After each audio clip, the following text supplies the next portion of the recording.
The winter of 1883 came to the Montana frontier like a wolf to wounded prey, silent, merciless, and hungry for blood. Elena Cross had been walking for 3 days. Her boots, once fine leather purchased with a schoolteacher's modest savings, were now split at the seams, letting in snow with every step. The wool coat that had seemed so practical back in Helena now hung on her frame like a burial shroud, stiff with ice and offering about as much warmth.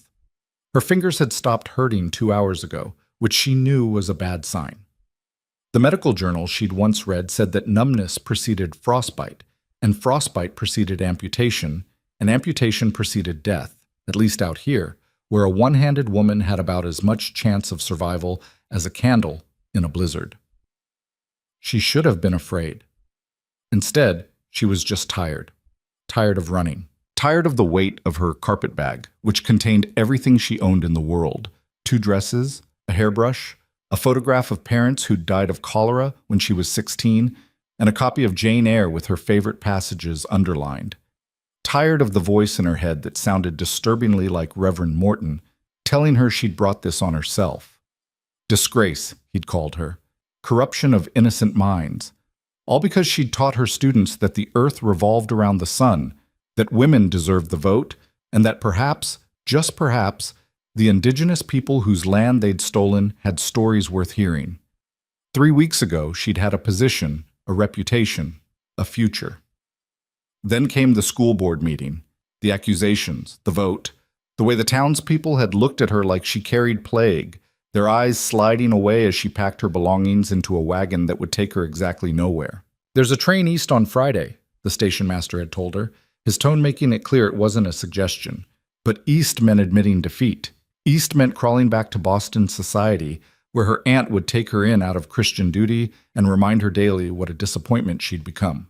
East meant spending the rest of her life as a cautionary tale, the spinster niece who'd aimed too high and fallen too far. So Elena had gone west instead, deeper into the territory, away from civilization and its cruelties. Toward what? She hadn't known, still didn't. But when you're drowning, you don't question which direction is up. You just swim. The road, if the narrow gap between snowdrifts could be called that, wound through country so desolate it seemed like the earth itself had given up. Lodgepole pines stood like skeletal sentries, their branches weighted with snow. The mountains loomed in the distance, jagged teeth against a sky the color of old bruises. She hadn't seen another human being in 2 days. Not since the trapper. She pushed that memory down, locked it in the same mental box where she kept all the other things she couldn't afford to think about. The important thing was she'd gotten away. The important thing was she was still walking, until she wasn't. Her boot caught on something hidden beneath the snow, a root, a rock, the universe's casual malice, and she went down hard. The carpetbag flew from her grip, landing several feet away. For a long moment, Elena just lay there, her cheek against snow that burned like fire, and wondered if this was how it ended. Not with drama or significance, but with simple exhaustion. A body found in spring, if the wolves left anything to find. "Get up," she told herself. Her body ignored the command. "Get up, you stupid woman! Get up or die here!" With a sound that was half sob, half growl, Elena forced herself to her hands and knees. Her palms screamed as they broke through the snow's crust to the ice beneath. She crawled forward, retrieved the carpetbag, used a tree trunk to haul herself upright, and saw the lights. At first she thought they were hallucinations, her mind's cruel joke as it began to shut down. But as she blinked away the snow clinging to her eyelashes, the lights remained. Warm and yellow and impossibly real, spilling from windows perhaps a quarter-mile ahead. A building. No. Buildings. A ranch complex, sprawling and solid against the wilderness. Elena didn't remember making the decision to walk toward it. One moment she was staring, and the next her feet were moving, carrying her forward with the last reserves of strength she possessed. The distance seemed to expand with every step, the lights receding like a mirage. But she kept going because stopping meant dying, and she'd be damned if she died within sight of salvation. The main house resolved itself as she approached. A 2-story structure of rough-hewn logs and stone, built to withstand anything the frontier could throw at it. Smoke curled from 2 chimneys. Light glowed behind curtained windows. Somewhere nearby, a horse whinnied, the sound almost shocking in its normalcy. There was a gate. Iron, ornate in a way that seemed out of place in this brutal landscape, marking the boundary between wilderness and something almost like civilization. Elena's frozen fingers fumbled with the latch, but it held fast. Locked or frozen shut, she couldn't tell which. "Please," she heard herself whisper. "Please." She shook the gate. The metal rattled, but didn't give. Desperation clawed up her throat. She'd come so far. She wouldn't die here, not when warmth and safety were just yards away. Elena opened her mouth to scream for help, and collapsed. The snow rose up to meet her, or maybe she fell to meet it. The distinction seemed philosophical. The carpet bag slipped from her grasp again. Her vision tunneled, darkness creeping in from the edges. Somewhere very far away she heard barking. Dogs, maybe. Or wolves. Did it matter? This is it, she thought with strange clarity. This is how Elena Cross ends, not with fire and passion like Jane Eyre, but frozen and forgotten at a stranger's gate. Then there were hands on her, rough hands but warm. A voice deep and sharp as winter wind. "Christ, where did you come from?" Elena tried to answer, but her mouth wouldn't work. She was being lifted, no, carried. The world tilted and swayed. There was brightness suddenly, and heat, almost painful after so much cold. Voices, multiple voices, young and old, male and confused. "Papa, who is she? Is she dead? Step back. Both of you, step back now." Elena forced her eyes open. She saw a ceiling, rough timber beams, a chandelier made of antlers. She was on something soft, a sofa maybe, or a bed. Faces swam above her, a boy with dark hair and darker eyes, maybe 10 years old. Another boy, younger, his face rounder with childhood. And a man. The man was the one holding her. Ronan Hale, though she didn't know his name yet, was the kind of man the frontier carved from granite and cruelty. Tall, well over 6 feet, with shoulders that looked capable of bearing the weight of a collapsed barn. His face was all hard angles, sharp cheekbones, a jaw that could have been chiseled with a hatchet, eyes the color of steel in winter. There was silver threading through his dark hair, though he couldn't have been more than 40. He wore a simple work shirt and suspenders, the sleeves rolled up despite the cold, revealing forearms corded with muscle and scarred from a lifetime of hard labor. His eyes, when they met hers, held exactly 0 warmth. "You're trespassing," he said flatly. Elena tried to speak. What came out was a rasp that barely qualified as sound. "Get water," the man ordered without looking away from her. "Lucas, the basin from the kitchen. Noah, fetch blankets from the hall closet. Move." The boys scattered. The man, she caught a glimpse of something on his hand, a ring, gold and simple, began removing her coat. His movements were efficient, almost clinical, the way you'd handle livestock. When the coat wouldn't come free of her frozen arms, he produced a knife from his belt and cut the fabric. "Expensive coat," he observed, his tone suggesting he'd already drawn conclusions about her, none of them flattering. "City made. Boston, maybe Philadelphia. You're a long way from anywhere that matters, woman." The coat fell away. He moved to her boots next, and this time his expression flickered, just for a second, into something that might have been pity. The leather had frozen to her stockings. Where the split seams gaped, her skin showed through, mottled purple and white. "Frostbite," he said. "Severe. You're lucky you still have feet." Was she? Luck seemed like a generous interpretation of her circumstances. The older boy, Lucas, returned with a basin of water. He set it down with a thump that sloshed liquid onto the floor, his eyes fixed on Elena with open hostility. "She's not staying," he announced. "Lucas, she's not staying. We don't need anyone. We don't want anyone. Send her back where she came from." "Where did you come from?" The man turned those cold eyes back to Elena. She managed one word, scratched and broken. "Helena." "Helena." He said it like it was a disease. "That's 4 days' ride in good weather. How long have you been walking?" 3. She had to stop, gather breath. 3 days. Something passed across his face. Calculation, maybe assessment. "Anyone following you?" The question landed like a blow. Elena's mind flashed to the trapper, his breath sour with whiskey, his hands reaching. She forced the memory down and shook her head. You sure about that? She nodded. The younger boy appeared with blankets, too many, an armful that he could barely see over. The man took them without thanks and began wrapping Elena with the same efficient brutality he'd shown removing her coat. The warmth of the wool against her frozen skin was agony. What's your name? He asked. Elena. Elena Cross. Well, Miss Cross, I'm Ronan Hale. This is my ranch, my house, and those are my sons. You've stumbled onto private property in the middle of a blizzard with frostbite, hypothermia, and by the look of you, about 6 hours before you would have died in the snow. He stood, towering over her. So here's the situation. Storm's not letting up for at least 2 days. I'm not a monster. I won't throw you back out tonight. But come morning, assuming you survive the night, you leave. Understood? Elena stared up at him. The warmth from the fireplace was seeping into her bones now, along with something else. Anger. Pure, clarifying anger. She'd walked 3 days through killing cold. She'd been cast out by people who'd smiled to her face for years. She'd fought off a drunk trapper with nothing but a rock and desperation.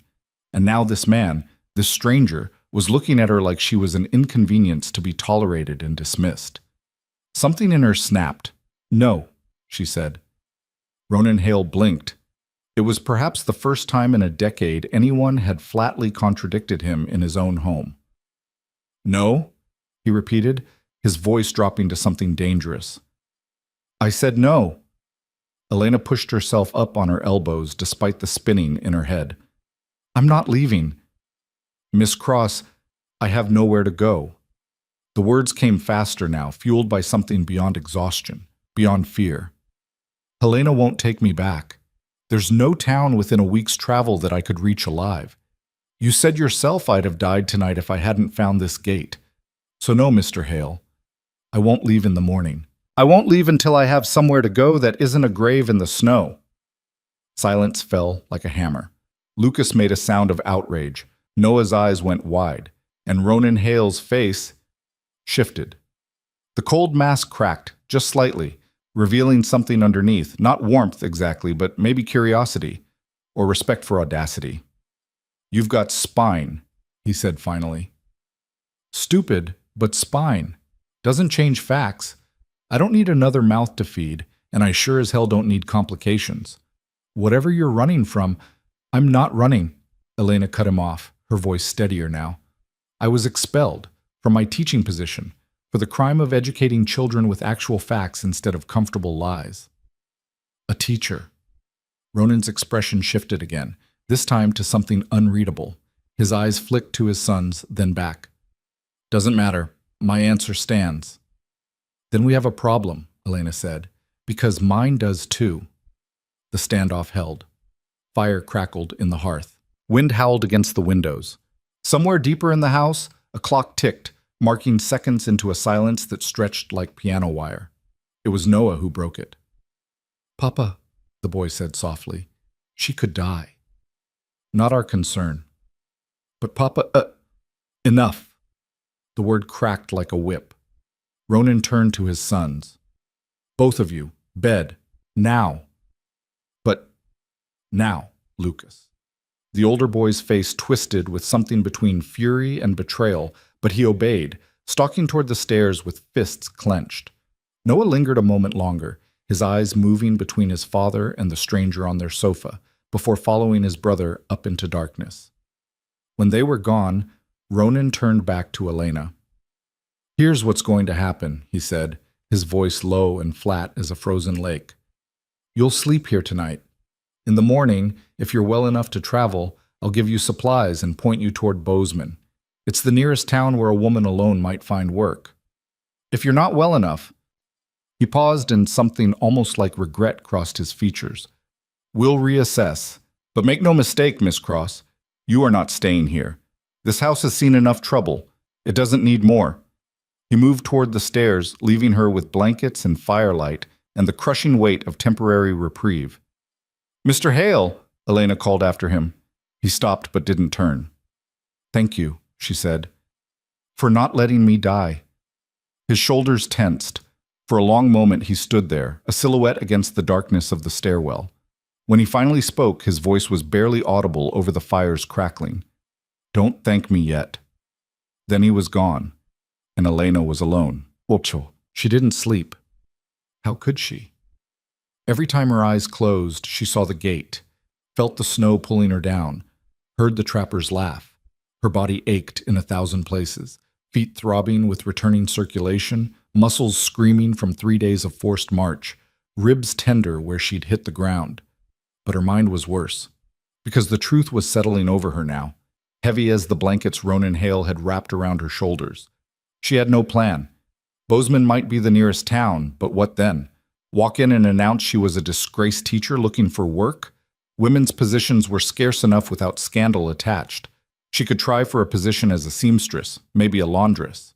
But those jobs went to women with references, with histories, with connections. She had nothing. The fire burned lower. Elena fed it logs from a neat stack beside the hearth, grateful for something to do with her hands. The house settled around her, wood creaking in the cold. She could hear nothing from upstairs. No voices, no movement, just silence thick as snow. Her gaze wandered the room, taking in details she'd been too frozen to notice before. It was a masculine space, functional and spare. A desk in one corner, covered with papers and ledgers. Rifles mounted above the mantel, not decorative but clean and oiled, ready for use. A few photographs in simple frames. A woman, beautiful and severe, holding an infant. The same woman, older, with a young boy beside her. The woman again, her smile fading like old ink. Dead, Elena realized. The wife was dead. That explained some things.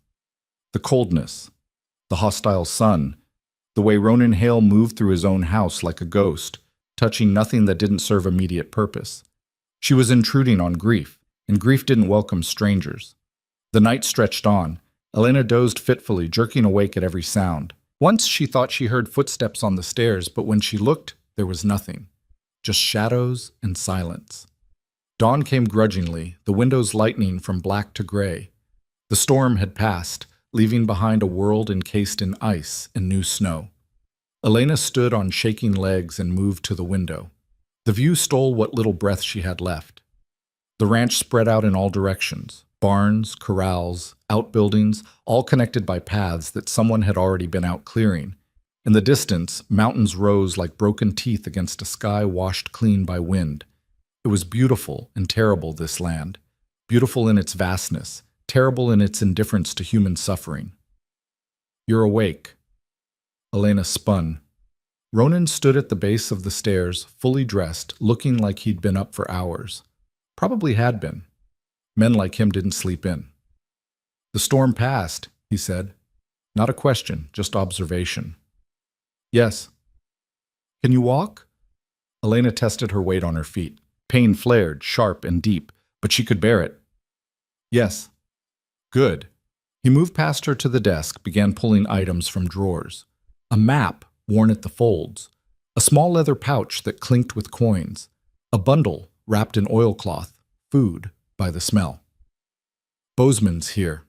He tapped the map. 3 days if you keep a steady pace. There's a boarding house run by a widow named Marsh.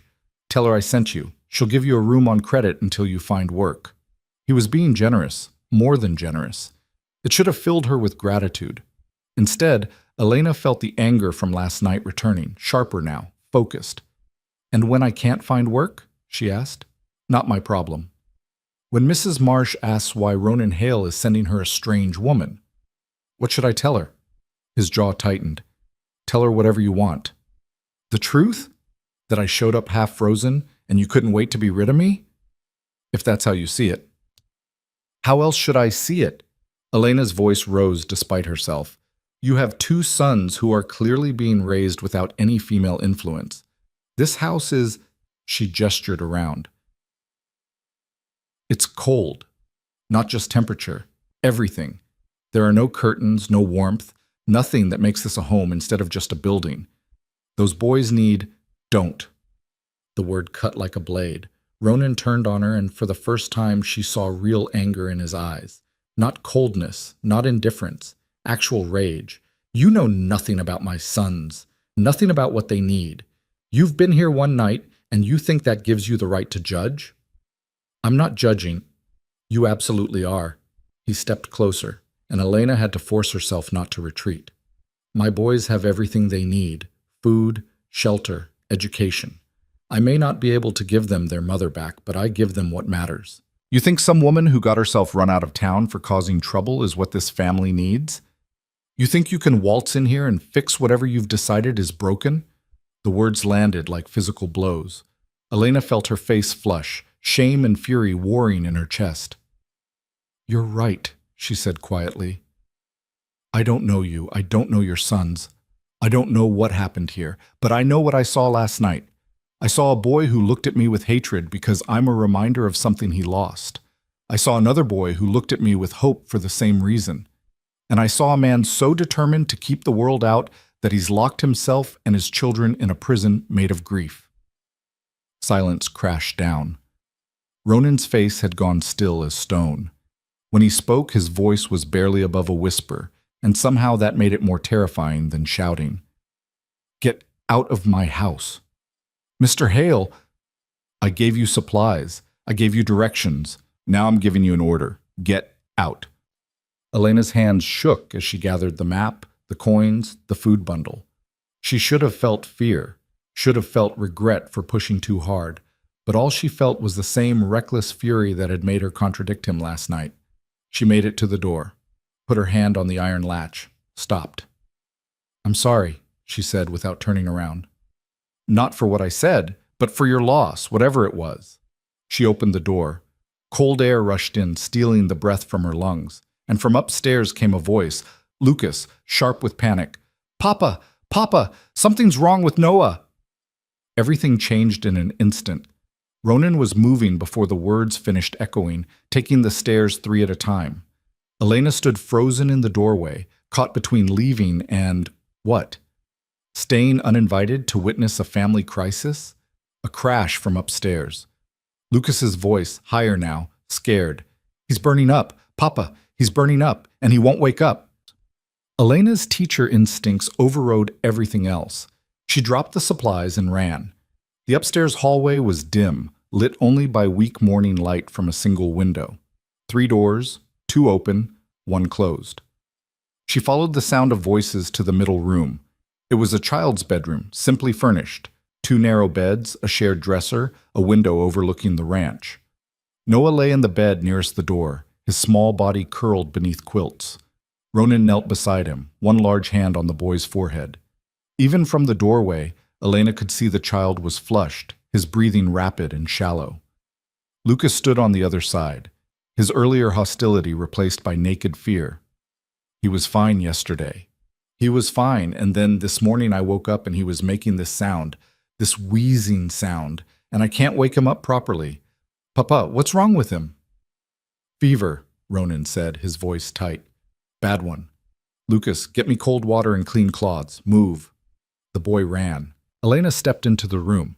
How long has he been like this? Ronan's head snapped up. I told you to leave. And your son is sick. How long? For a moment she thought he'd physically throw her out.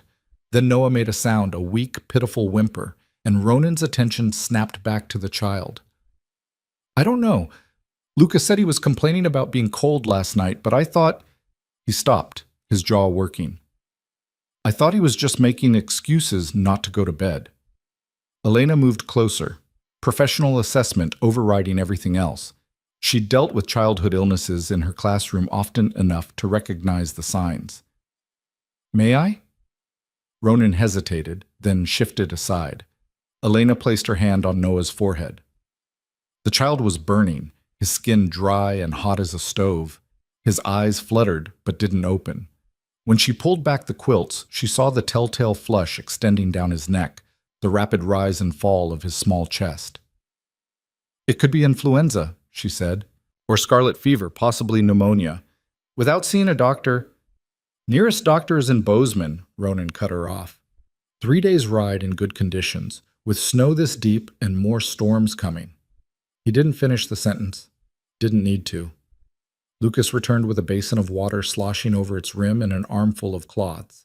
His eyes found Elena, narrowed. What's she doing here?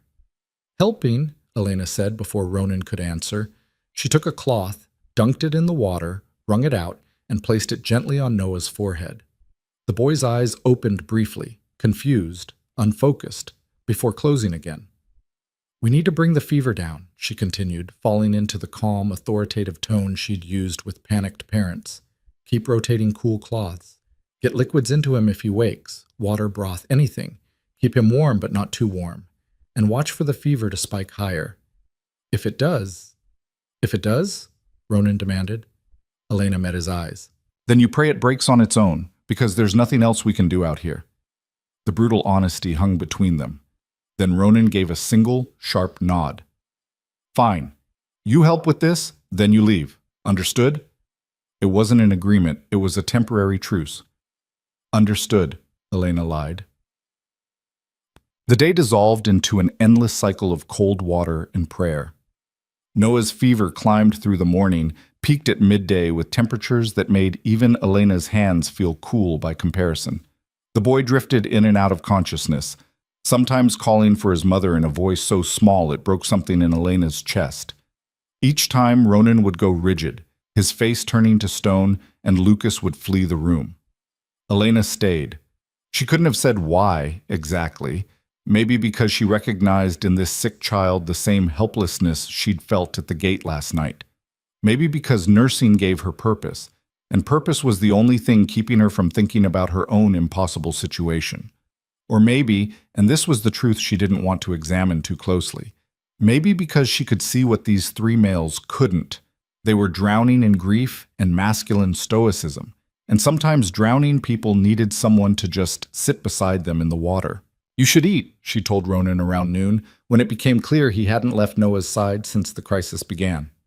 I'm fine. You're not. When did you last have food?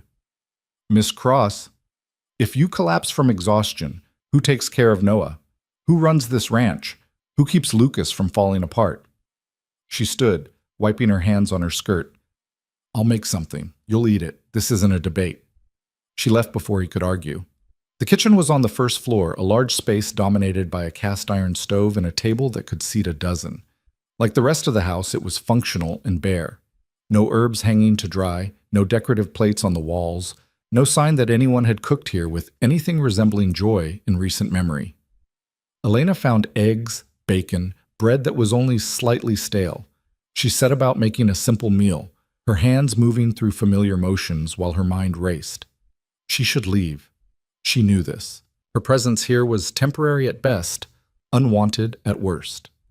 Ronan had made his position clear. As soon as Noah was stable, she'd be back out in the cold with a few coins and directions to a town that might offer her a future.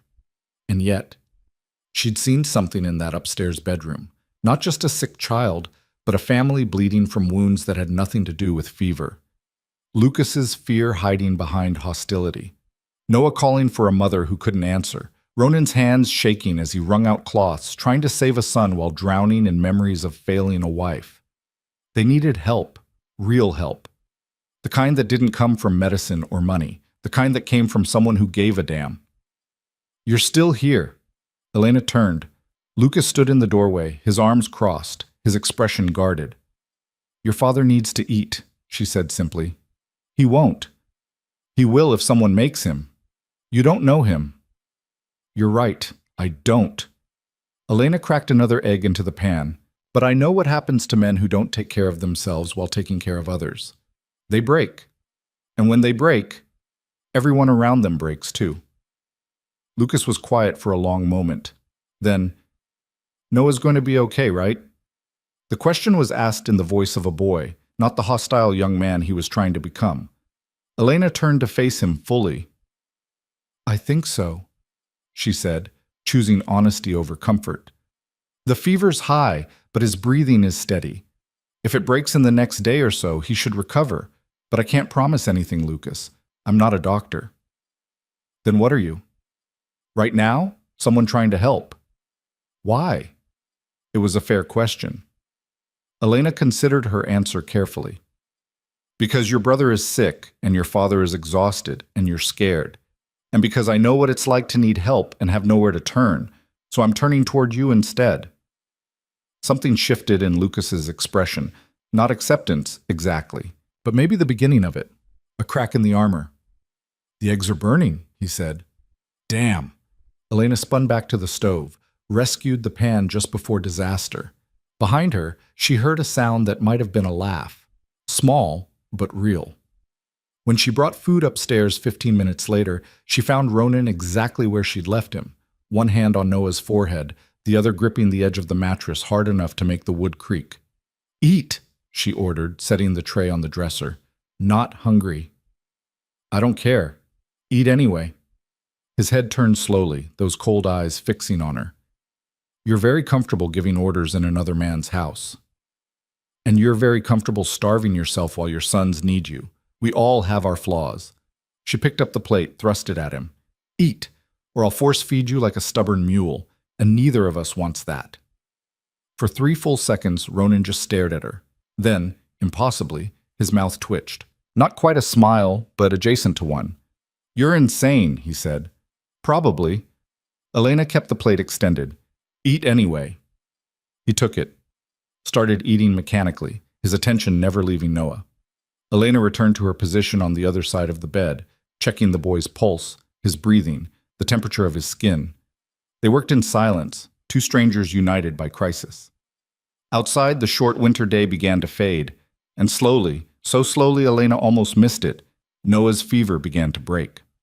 By evening, the crisis had passed.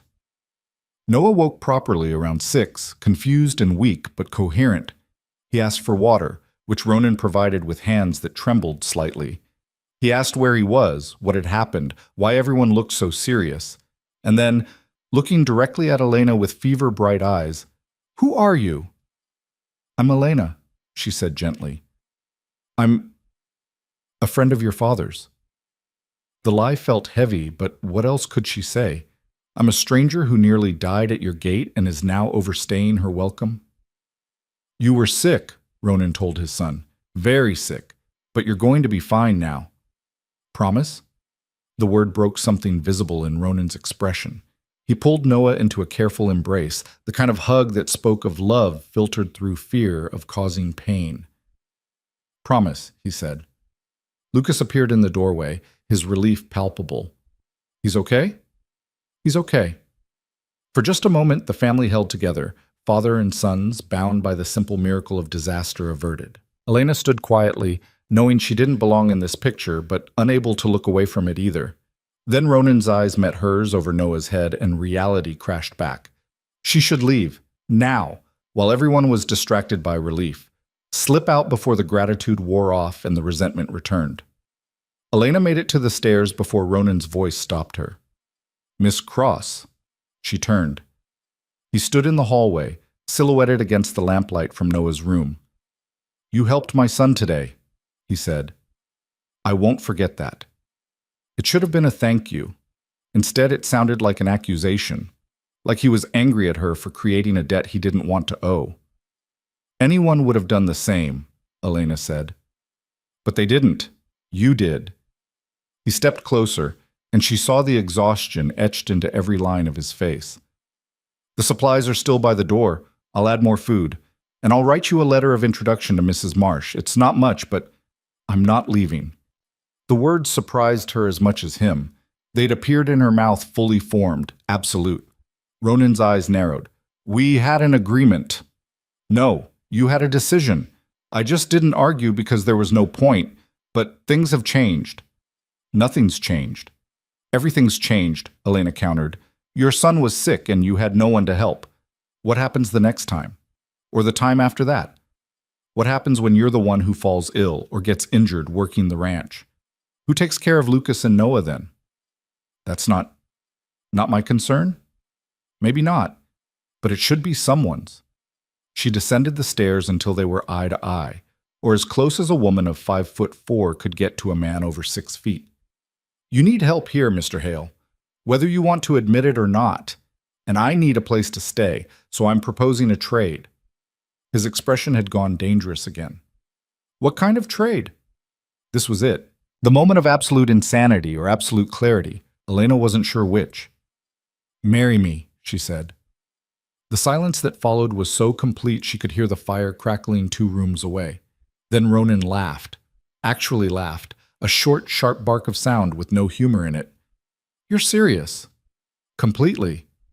You want me to marry a woman I met last night? A woman I know nothing about except that she was run out of her last position for causing trouble?"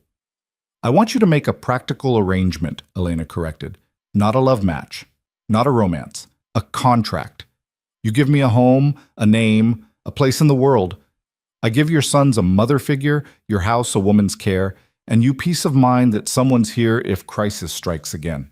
It's purely transactional." "Transactional," he repeated flatly. "Yes. And what makes you think I want a wife? Any wife, let alone one I don't love?" "Because you don't want a wife," Elena said. "That's exactly the point. You want help without emotional entanglement. You want your sons raised without having to navigate courtship or romance or any of the complications that come with actually choosing a partner. You want the benefits of marriage without the mess of feelings. And so do I." She saw the moment her words landed, saw understanding bloom in those cold eyes, followed immediately by suspicion. "Why?" he asked. "Why would you want that?" "Because I tried the world's way, Mr. Hale. I tried to be good and proper and fit the mold, and the world destroyed me for it. So now I want survival, security, a purpose. If I have to marry a stranger to get those things," she lifted her chin, "then I'll marry a stranger." Ronan stared at her for a long, searching moment. Elena forced herself to hold his gaze, to not flinch from the intensity of his scrutiny. Finally, he shook his head. "You're insane." "You said that already." "Because it bears repeating. This is—" He gestured vaguely. "This is not how people make life decisions." "Isn't it? How did you choose your first wife? Love?" She saw him flinch, pressed her advantage. "Or was it practical? 2 families agreeing it was a good match, a woman who could run a household and bear children, a man who could provide and protect? That's all I'm proposing, just without the pretense that it's anything more." "My first wife," his voice cracked just slightly, "that was different." "I'm sure it was. But she's gone, Mr. Hale, and you're here with 2 boys who need raising and a ranch that needs running and no good options for solving either problem. So you can throw me out in the morning and hope the next crisis is kinder, or you can make a deal with someone desperate enough to be useful." The brutal honesty hung between them like a sword. "This is madness," Ronan said, but his voice had lost some of its certainty. "Maybe. Or maybe it's the sanest thing either of us will ever do." He turned away, pacing to the window. Outside, stars had emerged in a sky swept clean by wind. His reflection in the glass looked haunted. "If I agreed to this insanity," he said slowly, "there would be conditions." Elena's heart kicked against her ribs. "Such as?" "You sleep in your own room. This is a practical arrangement, like you said, not a real marriage." "Agreed. You don't interfere with how I run the ranch or discipline my sons. I'll defer to you on ranch matters, but if you're asking me to stand by while you damage your children, you can forget the entire deal." His head whipped around. "I don't damage my children." "Then we won't have a problem." Another long silence. Then, "You get no money of your own. Everything here belongs to the ranch, to the family. You'd have food, shelter, protection, but no independence." "I have no independence now," Elena said. "At least this way I'd have a roof. And if you change your mind? Decide you want out? Then I leave. Same as if you decide you want me gone. This is a contract, not a prison. Either party can end it." Ronan's jaw worked as he processed this. Elena could see him running calculations, weighing risks against benefits, trying to find the flaw in her logic. "The boys would have to agree," he said finally. "Lucas will never agree." "Then you'll have to change his mind, because I won't force this on my sons without their consent." He crossed his arms. "You have until tomorrow evening to convince them. If either one objects, the deal's off, and you leave with the supplies I already promised." It was a test. A way of making this her problem, her failure, when Lucas inevitably refused. But Elena had spent years navigating hostile classrooms and skeptical parents. She'd taught suffragette principles to girls in a town that thought women shouldn't vote. She'd defended evolution to parents who believed the Earth was 6,000 years old. One angry 10-year-old? She could handle that. "Done," she said, extending her hand. Ronan looked at her hand like it might bite him. Then, slowly, he reached out and shook it. His palm was calloused, warm, and his grip firm enough to remind her exactly how much physical power he held. "You're making a mistake," he said. "Probably," Elena agreed. "But it's my mistake to make." She released his hand and started up the stairs, exhaustion finally catching up to her now that the adrenaline was fading. "Miss Cross," Ronan called after her. She paused, looked back. "If you're still here tomorrow night," he said, "we do this immediately. No engagement, no announcements, no church wedding with half the territory watching. We ride to the nearest minister, sign papers, and it's done. Understood?" "Understood. And one more thing." His expression had gone hard again, all the vulnerability from earlier locked away. "Don't expect this to become something it's not. Don't expect me to fall in love with you, or warm up, or become the kind of husband you probably imagined as a girl. This is business. Only business. I buried my heart with my wife. What's left isn't worth your time." The words should have hurt. Instead, Elena felt an odd sort of relief. At least he was honest. At least there would be no pretense, no confusion about what this was. "I'm not looking for your heart, Mr. Hale," she said quietly. "Just a place to stand." She climbed the rest of the stairs alone. Behind her, Ronan Hale stood in the darkness, wondering what fresh kind of hell he'd just agreed to. And in the bedroom down the hall, Noah slept peacefully while Lucas lay awake, listening to everything, his young mind already building walls against the invasion to come. Outside, the Montana wind howled across frozen ground, indifferent to the bargains struck in its shadow. The deal was made. Now came the cost of keeping it. Elena woke to the sound of someone chopping wood. The rhythmic thunk, thunk, thunk pulled her from dreams of frozen gates and faceless men, dragging her into a reality that was somehow stranger than any nightmare. She lay still for a moment, taking inventory. A narrow bed that wasn't hers, a room with bare walls and a single window, muscles that ached like she'd been trampled by horses. Then memory returned in a flood. The bargain, the handshake, the impossible deadline. She had until evening to convince two boys to accept a stepmother they didn't want. The wood chopping continued, steady and relentless. Elena forced herself upright, wincing as her frost-damaged feet touched the cold floor. Someone, Ronan probably, had left her carpet bag by the door, along with a basin of water and clean towels. She washed quickly, changed into her only other dress, and braided her hair with fingers that still felt clumsy from yesterday's cold. When she descended the stairs, the house was empty. Not abandoned empty, but purposefully so. Coffee sat warming on the stove, still hot. Bread and butter waited on the kitchen table beside a jar of preserves. Someone had set a place for her, just one, with a kind of deliberate courtesy that felt more like a test than hospitality. Elena poured coffee, buttered bread, and ate standing at the window. Outside, she could see the source of the chopping. Ronan, his back to the house, splitting logs with mechanical precision. Each swing of the axe was controlled, efficient, and absolutely furious. He was working out anger on innocent wood, and the wood was losing. No sign of the boys. She needed to find them, talk to them. Somehow convince Lucas that having a stranger insert herself into their family was anything other than a terrible idea. The task felt impossible. She'd faced skeptical students before, resistant parents, even a few hostile school board members. But this was different. Lucas wasn't fighting against an idea. He was fighting to protect what remained of his broken family. Elena understood that, respected it even, didn't make her job any easier. She finished her coffee, rinsed the cup, and went looking. The ranch was larger than she'd realized. Beyond the main house stood a barn big enough to hold a dozen horses, several equipment sheds, a chicken coop, and what looked like a bunkhouse for seasonal workers. Everything was well-maintained but worn, built for function over beauty. This was working land, unforgiving land, and it showed. She found Noah in the barn. The boy was sitting in an empty stall wrapped in a quilt far too large for his small frame, watching a gray cat nurse a litter of kittens. He looked up when Elena entered, his expression wary but not hostile. Papa said I could come out here if I stayed warm, but he announced, as if expecting argument. That seems reasonable, Elena said. How are you feeling? Tired. My head still hurts a little. He returned his attention to the kittens. They were born 3 days ago. Papa said I couldn't see them until I was better, but I'm better now, so here I am. Elena crouched beside him, keeping a respectful distance. The kittens were tiny, eyes still closed, mewing softly as they nursed. They're beautiful. Mama Cat's name is Smoke, because she's gray like smoke. I named her when I was 6.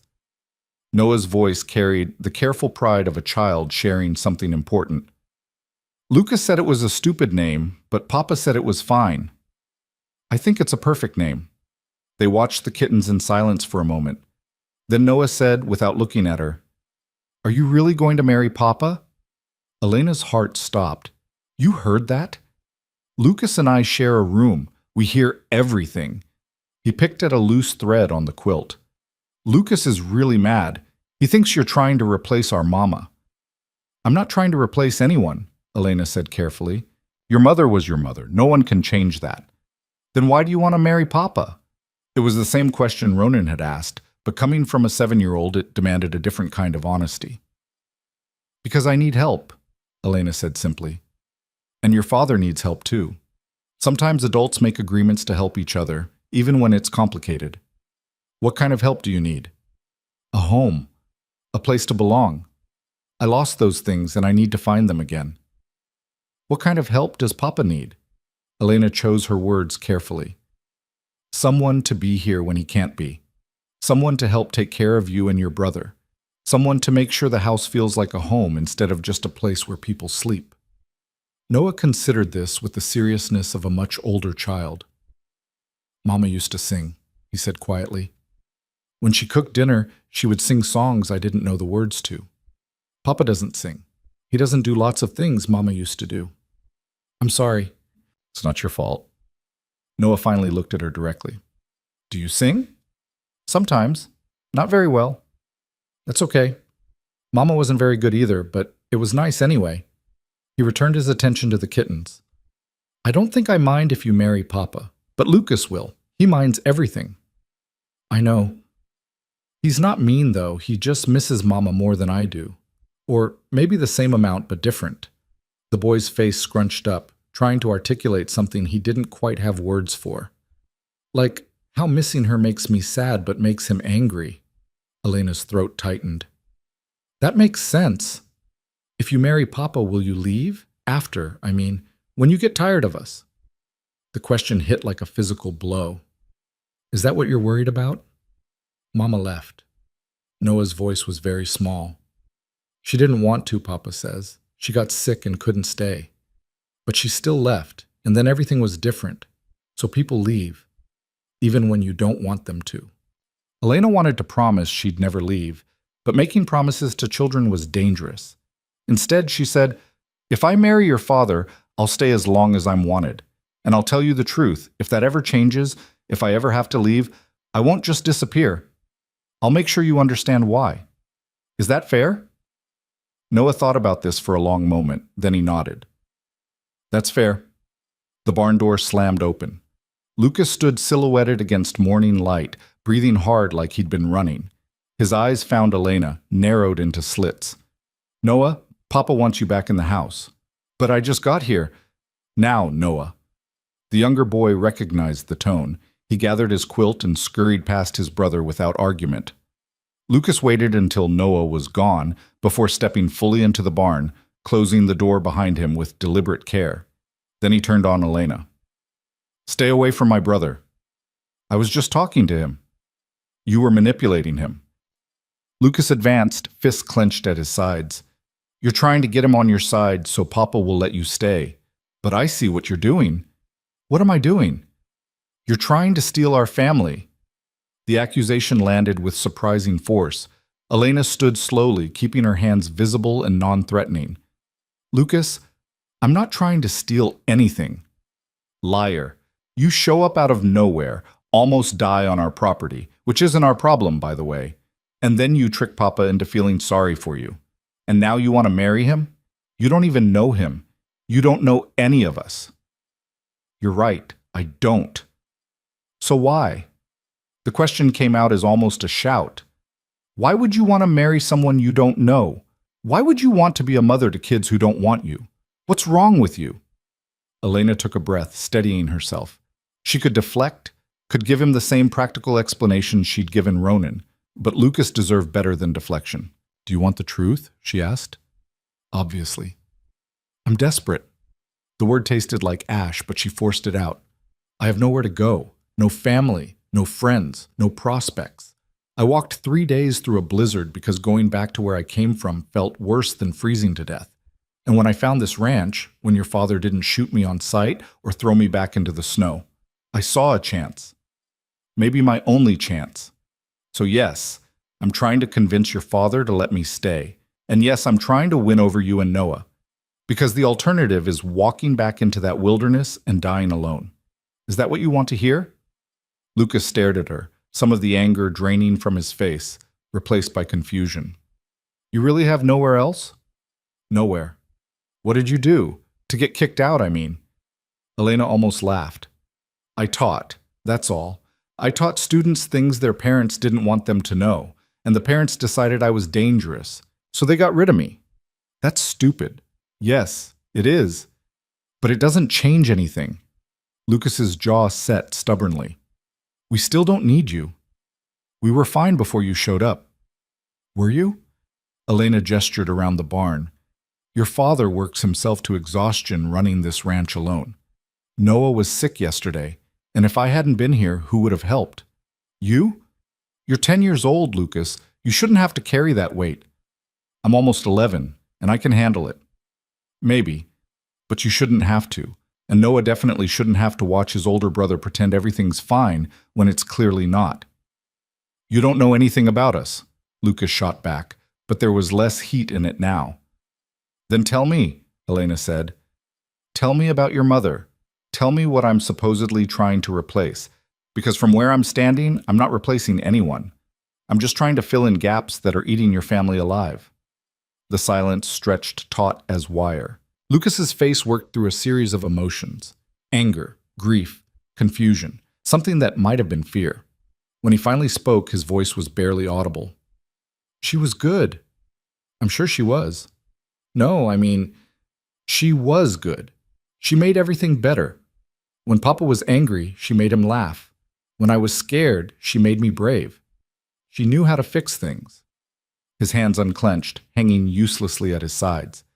And then she got sick, and nobody could fix that. Not Papa, not the doctor from town, not me. She just got worse and worse until she wasn't there anymore. I'm sorry, Elena said, and meant it with every fiber of her being. Everyone's sorry. Sorry doesn't bring her back. Lucas's eyes were bright with unshed tears. And you showing up doesn't bring her back either. You're just some stranger who's going to pretend for a while and then leave when it gets hard. And Noah's going to get hurt, and Papa's going to be even more broken, and I'm going to have to hold everything together, like I always do. The truth of it hit Elena like a slap. This child, because that's what he was, despite the adult responsibilities he'd taken on, had been holding his family together through sheer force of will. And now here she was, threatening that fragile equilibrium. You're right, she said quietly. Lucas blinked. What? You're right. I am a stranger. I might leave when things get hard. I can't promise otherwise because I don't know what's going to happen any more than you do. Elena moved closer, crouched down to his eye level. But here's what I can promise. If your father agrees to this arrangement, I won't pretend. I won't try to be your mother or replace her. I'll just be Elena, someone who lives here and helps where she can. And if you decide to hate me forever, that's your right. But I won't abandon Noah. I won't disappear without explanation. And I won't make your father's life harder than it already is. How do I know you mean that? You don't. You'll just have to watch and see if I keep my word. She stood. But I'll tell you what I told your brother. I'm not leaving unless I have to or unless I'm thrown out. And if either of those things happens, I'll make sure you understand why. That's the best I can offer. Lucas studied her with eyes far too old for his face. Whatever he saw there must have passed some test because he gave a single sharp nod. Fine. You can stay. For now. He pointed a finger at her, the gesture almost comically adult. But if you hurt Noah, if you make Papa worse, if you turn out to be one of those evil stepmothers from fairy tales, I will make your life hell. Understood? Understood. And I'm not calling you Mama, ever. I wouldn't ask you to. And you don't get to tell me what to do. Only Papa does. Within reason, Elena countered. If you're about to do something dangerous or stupid, I reserve the right to intervene. Lucas opened his mouth to argue, then closed it. Fine, but I get final say on whether something is stupid. We'll negotiate case by case. Another pause. Another assessment. Then Lucas stuck out his hand, mimicking the adult gesture he'd clearly seen 1,000 times. Deal. Elena shook it, feeling the small bones and calluses that came from a childhood spent working a ranch. Deal. They stood there in the barn, stranger and child, sealed into an agreement neither quite trusted but both desperately needed to work. Then Lucas said, Papa's going to be weird about this. About what? About you. About everything. The boy's expression turned serious. He hasn't. He doesn't let people close, not since Mama died. He's going to keep you at a distance even if you're married. You should know that. I do. And he has nightmares sometimes. He doesn't think we know, but I hear him, walking around at night, checking doors and windows, making sure everything's locked tight. Elena filed this information away. What's he afraid of? Lucas shrugged. Losing us, maybe? Or maybe just losing in general. Mama's death broke something in him, made him think nothing's safe. Thank you for telling me. Don't thank me. I'm not on your side. But his tone had softened. I'm on Noah's side, and Papa's. If you being here helps them, fine. If it doesn't, he let the threat hang. Understood. Lucas nodded once more, then turned and left the barn without another word. Elena stood alone among the hay and sleeping animals, wondering what she'd just committed herself to. Through the barn's open door, she could see Ronan had stopped chopping wood. He stood with the axe hanging from one hand, his gaze fixed on the house. Even from this distance, Elena could read the tension in his shoulders, the rigid set of his spine. She'd won over the boys, or at least reached a détente with Lucas and gained Noah's tentative approval. Now came the hard part, living up to the promises she'd made. The rest of the day passed in a strange limbo. Noah stayed close to the house, still recovering. Lucas made himself scarce, disappearing into the barn or the equipment sheds whenever Elena appeared. And Ronan maintained a careful distance, speaking to her only when necessary, and then in clipped, formal sentences that gave away nothing. Elena kept herself busy learning the house. She found where things were kept, linens in a hall closet, dishes in a cabinet with a broken latch, food stores in a root cellar that needed organizing. She swept floors that didn't really need sweeping and washed windows that were already clean, anything to feel useful while the clock ticked toward evening. Around 4, Noah appeared in the kitchen where Elena was inventorying the pantry. Papa wants to know if you can cook. Elena turned. Tell him I can cook well enough to keep people fed. I'm not a chef, but I won't poison anyone. Noah relayed this information to someone in the next room, Ronan, presumably, then returned. He says dinner is at 6. If you're making it, the chickens need slaughtering. Excuse me? The chickens.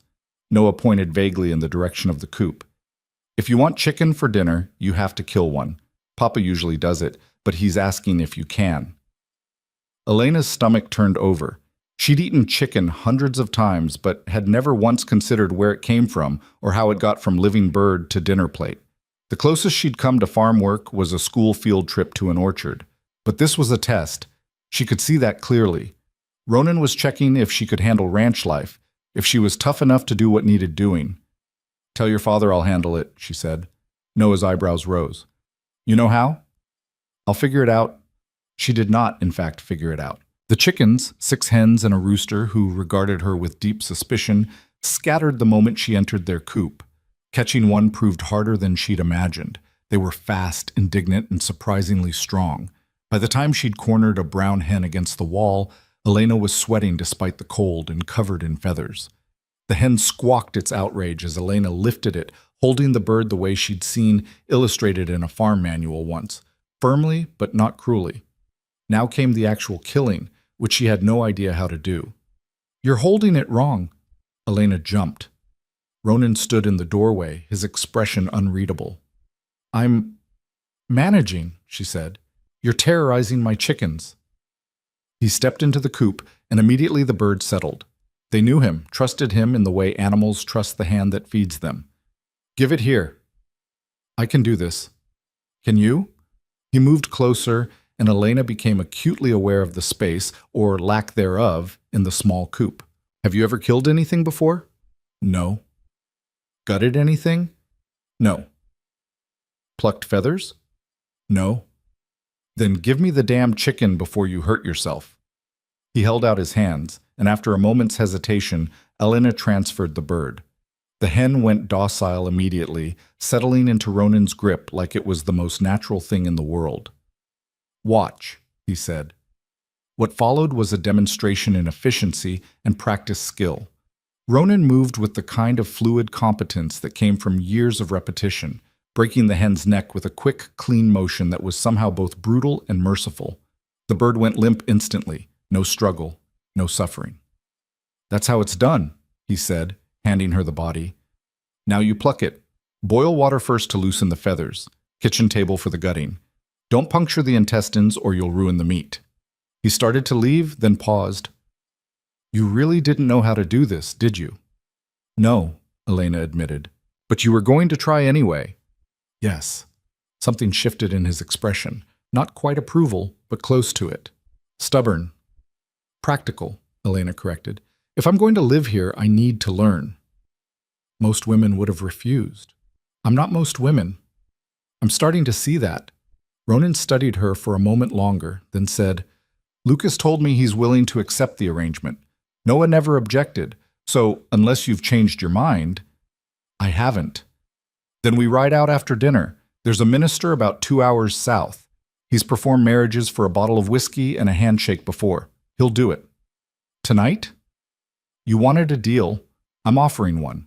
Take it or leave it, Miss Cross, but decide now." Elena looked down at the dead chicken in her hands, then back up at the man who would become her husband in a matter of hours.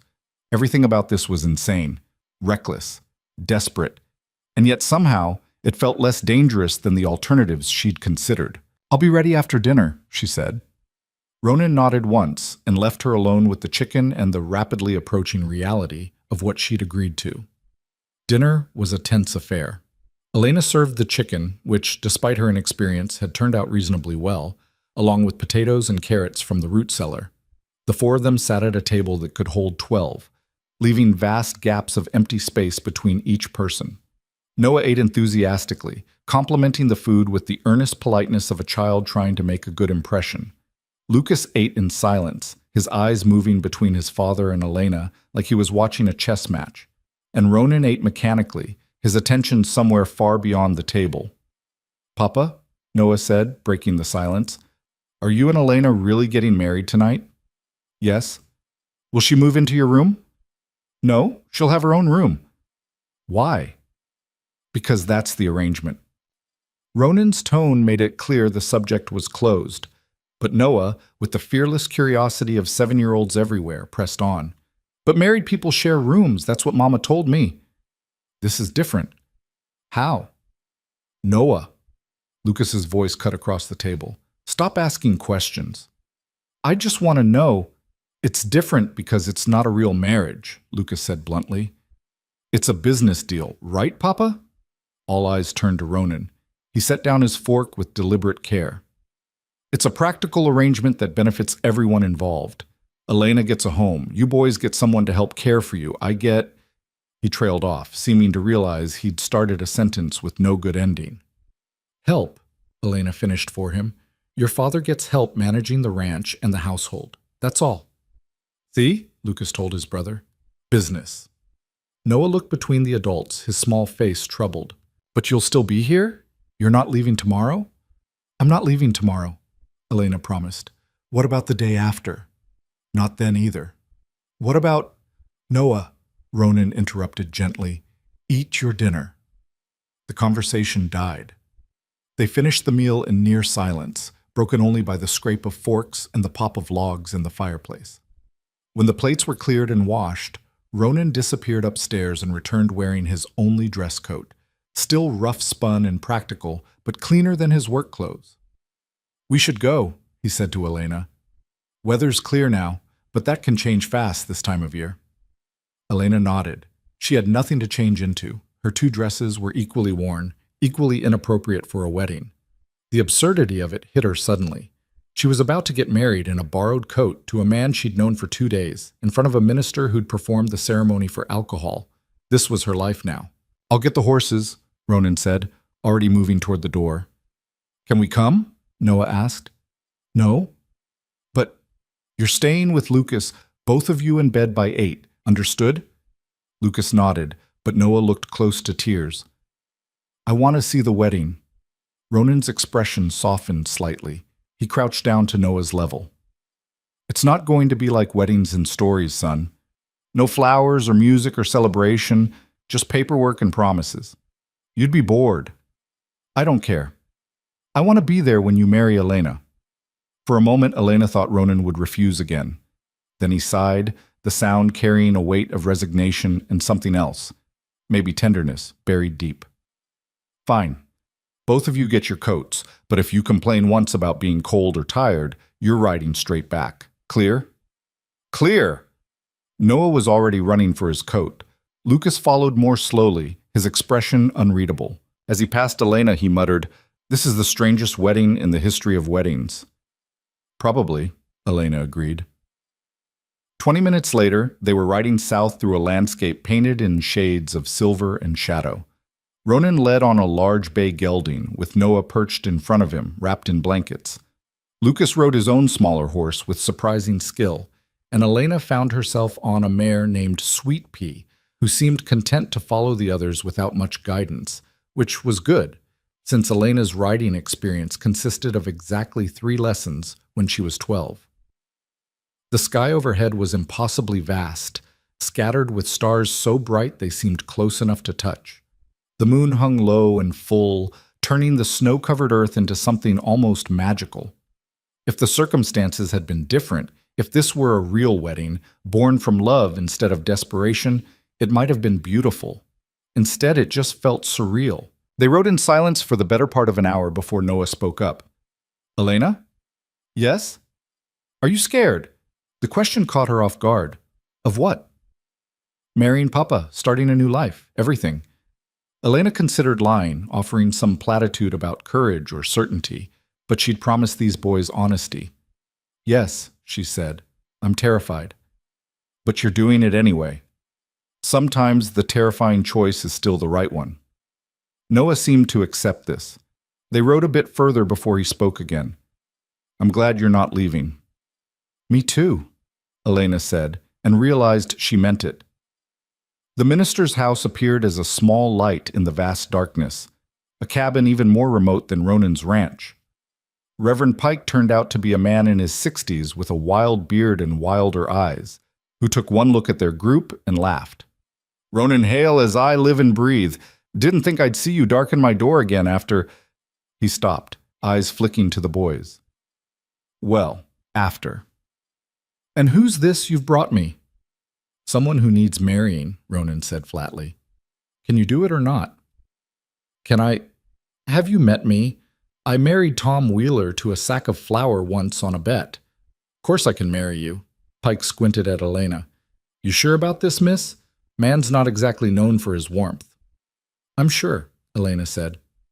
"Your funeral. Come on in then. Let's make it legal." The ceremony was everything Ronan had promised, brief, perfunctory, stripped of all romance or ritual. Pike read from a book with water-stained pages, stumbling over words, and occasionally stopping to argue with himself about proper phrasing. Ronan's responses were mechanical, his voice flat as winter ground. Elena's were clearer but no more emotional. "Do you, Ronan Hale, take this woman to be your lawfully wedded wife, for better or worse, richer or poorer, in sickness and in health, till death do you part?" "I do." "And do you, Elena Cross, take this man to be your lawfully wedded husband, for better or worse, richer or poorer, in sickness and in health, till death do you part." Elena looked at Ronan. His eyes met hers, cold, guarded, and absolutely certain this was a mistake. Behind him, Lucas watched with barely concealed resentment, and beside Lucas, Noah beamed like this was the happiest day of his young life. "I do," Elena said. "Then by the power vested in me by the territory of Montana and the general understanding that someone's got to keep this wilderness civilized, I pronounce you husband and wife. Kiss her if you want, shake hands if you don't, but make it quick because my dinner's getting cold." Ronan didn't move. Neither did Elena.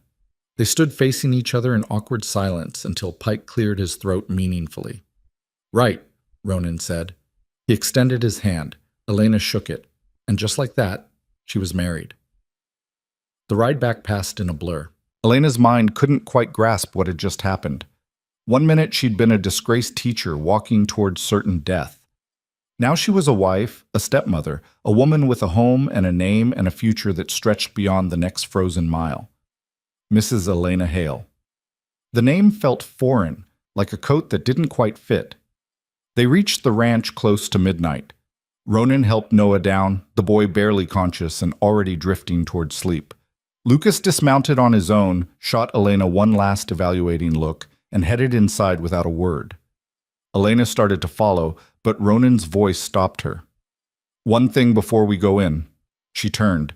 He stood holding the horse's reins, his face shadowed in the moonlight. "This doesn't change anything," he said. "You have a room, a place at the table, and my name. But that's all. Don't expect more. Don't ask for more. And don't try to change what this house is. Understood?" The words should have stung. Instead, Elena felt only a weary kind of relief. At least the boundaries were clear. "Understood," she said. "Good." He turned toward the barn to stable the horses, then paused. "Your room is at the end of the hall, second floor. Used to be for storage, but it's clean. There's a lock on the door. Use it if you want privacy." It was the kindest thing he'd said to her all day, this acknowledgement that she might need safety, space, control over her own small corner of the world. "Thank you," Elena said. Ronan didn't respond. He just led the horses away into darkness, leaving his new wife standing alone in the snow. Elena went inside, climbed the stairs, and found her room. It was small, sparse, and blessedly empty of ghosts. She closed the door, turned the lock, and finally allowed herself to cry. Not from sadness or fear or regret, but from sheer overwhelming relief that she was alive, that she had survived, that tomorrow she would wake up somewhere that wasn't the cold ground or a stranger's charity. She cried herself to sleep in a narrow bed, in a house full of people who didn't want her, legally bound to a man who could barely stand to look at her. And somehow, impossibly, it felt like winning. The first week of Elena's marriage felt like living in a house made of glass. One wrong move and everything would shatter. She woke before dawn that first morning, disoriented by unfamiliar shadows and the absence of wind howling through cracks. For a moment, she didn't remember where she was, why she was here, what she'd done. Then she saw the plain gold band on her finger. Ronan had produced it from somewhere during the ceremony, sliding it onto her hand with all the emotion of someone hammering a nail, and reality settled over her like snow. She was married to a stranger, in a house where she didn't belong. Elena forced herself out of bed and dressed quickly, her breath misting in the cold air. The room had no stove, no fireplace, just four walls and a window overlooking the eastern fields. Storage, Ronan had said, a place to put things you didn't quite want but couldn't throw away. The parallel wasn't lost on her.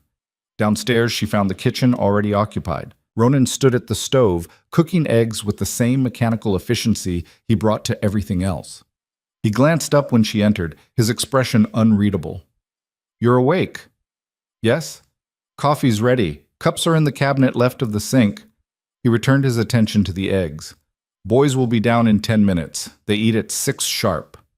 Elena poured coffee, adding nothing because there was nothing to add. No sugar, no cream, just black liquid that tasted like charred earth.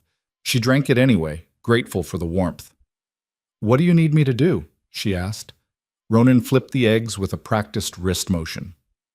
"Do?" "You married me to help, so what do you need help with?" He was silent for a long moment, spatula frozen midair. Then, "Can you make bread?" "Yes." "Good. We're out.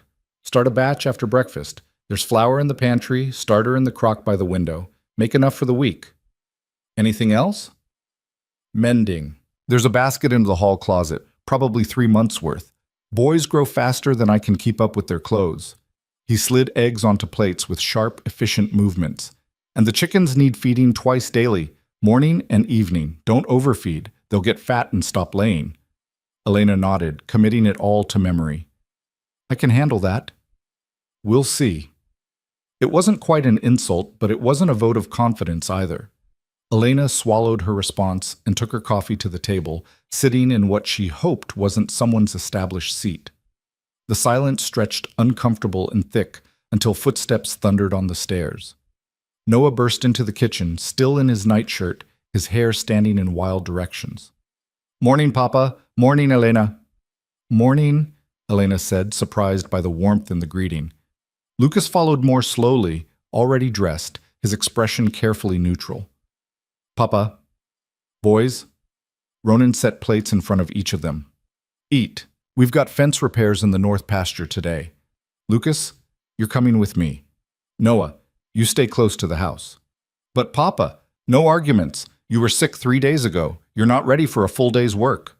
Noah's face fell, but he knew better than to push. He picked up his fork and began eating with exaggerated sadness, hoping someone would notice his suffering. Elena noticed. "I could use help with the bread," she offered. "If you're staying close anyway." The boy's head snapped up. "Really?" "Really. I've never made bread in this kitchen before. I'll probably need someone to show me where things are kept." It was a transparent excuse. The kitchen was small enough that finding things wouldn't take more than 5 minutes, but Noah latched onto it like a lifeline. "I can do that. I know where everything is. Mama used to let me help with—" He stopped abruptly, eyes darting to his father. Ronan's expression had gone carefully blank. "Fine, but you do what Elena says." "What?" "No running around, no getting underfoot." "I won't, I promise." The meal continued in relative peace. Lucas ate quickly and excused himself to do morning chores.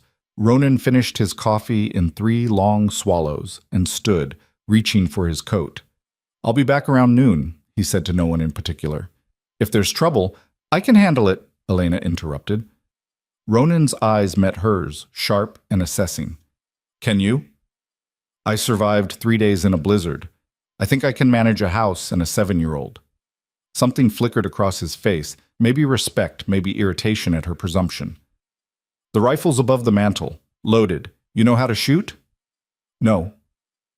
"Then don't touch it unless you have to. And if you have to, point it at whatever's threatening you and pull the trigger. It kicks like a mule, so brace yourself." "That's your firearms instruction?" "That's my don't get yourself killed instruction. Pay attention to it." He left without another word, the door closing behind him with a finality that made Elena feel suddenly, acutely alone. She looked down at Noah, who was watching her with curious eyes. "Papa's not usually this grumpy in the mornings," the boy offered. "No?" "No. Usually he's grumpy all day." Noah grinned, pleased with his own joke. Elena couldn't help but smile.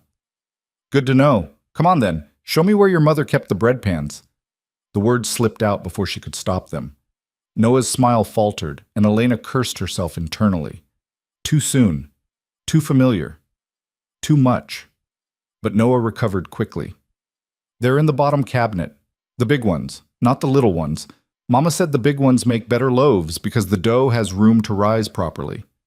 He led her through the kitchen, opening cabinets and drawers, narrating where everything lived and why. His mother had organized it all, he explained. She'd had a system, everything in its place, nothing wasted, the whole kitchen running like clockwork. "Do you remember her well?" Elena asked carefully, measuring flour into a bowl. "Some things. I remember her singing, and I remember she smelled like lavender. She had a plant in the window, see?" He pointed to an empty sill. "It died after she did. Papa said he tried to keep it alive, but he doesn't have the touch for growing things." "What else do you remember?" Noah scrunched his face, thinking hard. "She used to read to us at night. Stories about knights and dragons and princesses who saved themselves. Lucas said those weren't proper stories, but Mama said any story where women had brains was proper enough for her house.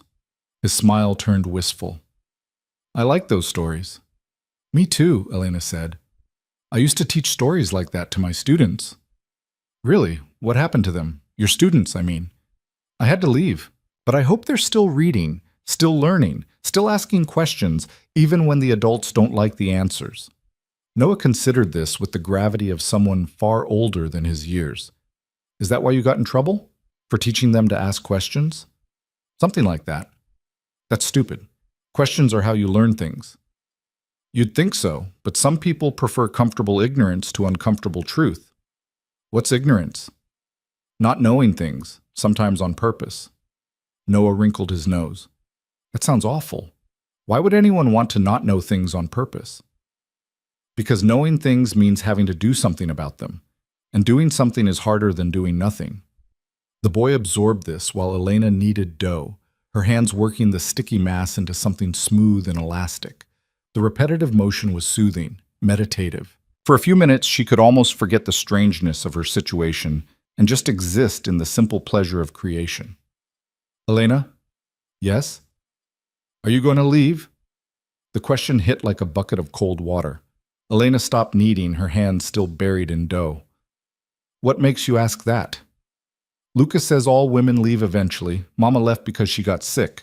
And he says you'll leave because Papa's too hard to live with and we're too much trouble. Lucas said that? Not to you, to me. Last night after we went to bed. He said I shouldn't get attached because you're just passing through. Elena pulled her hands free and wiped them on a towel, then crouched down to Noah's eye level. Look at me. He did, his brown eyes wide and worried. I made a promise to your father, Elena said, and I made a promise to you and Lucas. I said I'd stay as long as I'm wanted, and I meant it. Your brother is scared. That's normal. That's okay. But he's wrong about me. I'm not passing through. I'm here. But what if Papa decides he doesn't want you anymore?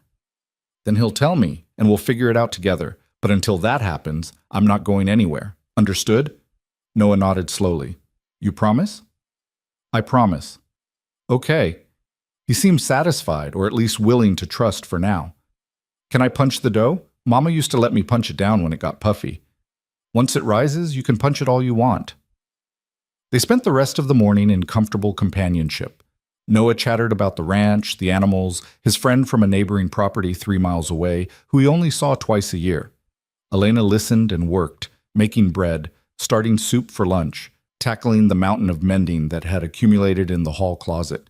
The clothes told stories, small tears from barbed wire, missing buttons, hems let down as boys grew. One of Ronan's shirts had a sleeve nearly ripped off. Some accident involving a spooked horse, Noah explained.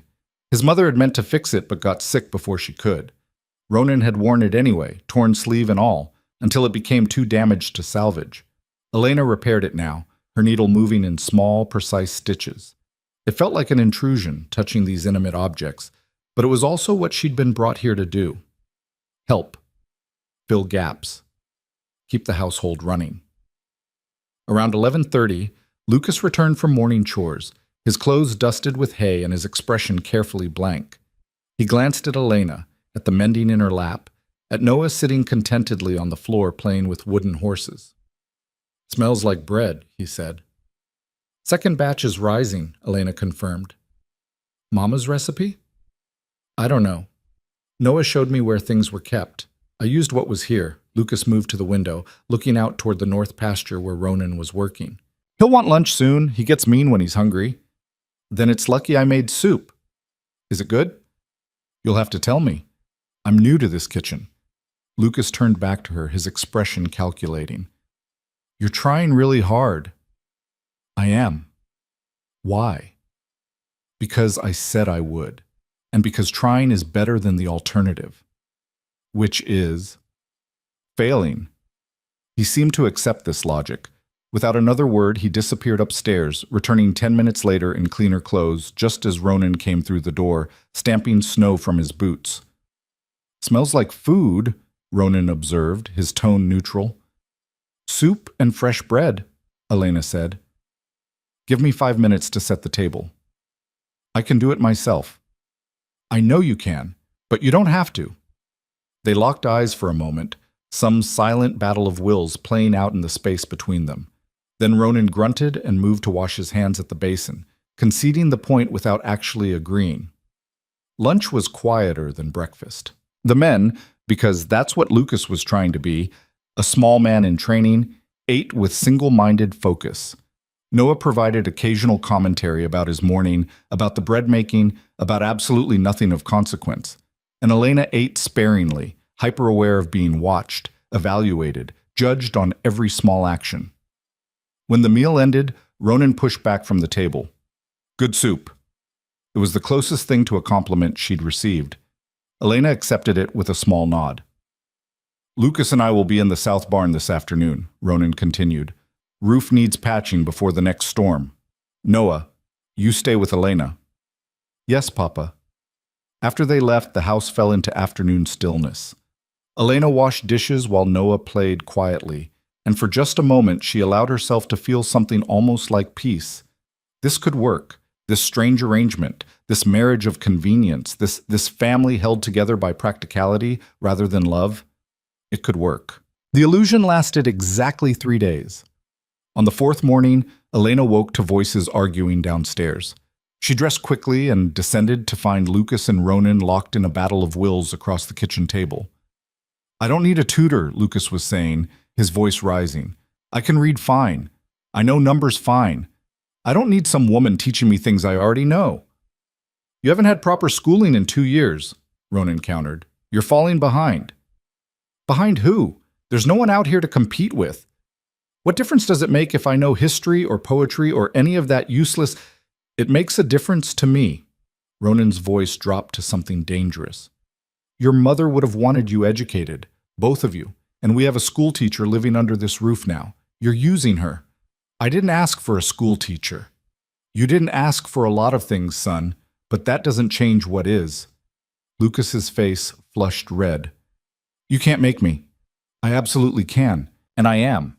You and Noah will spend 2 hours every afternoon with Elena, learning whatever she deems appropriate. That's not a request. This is because of her. Lucas spun to face Elena, who'd been trying to make herself invisible in the doorway. You told him to do this. I didn't, Elena said calmly, but if he's asking me to teach, I will. I don't want to learn from you. That's unfortunate, because I'm the only teacher available.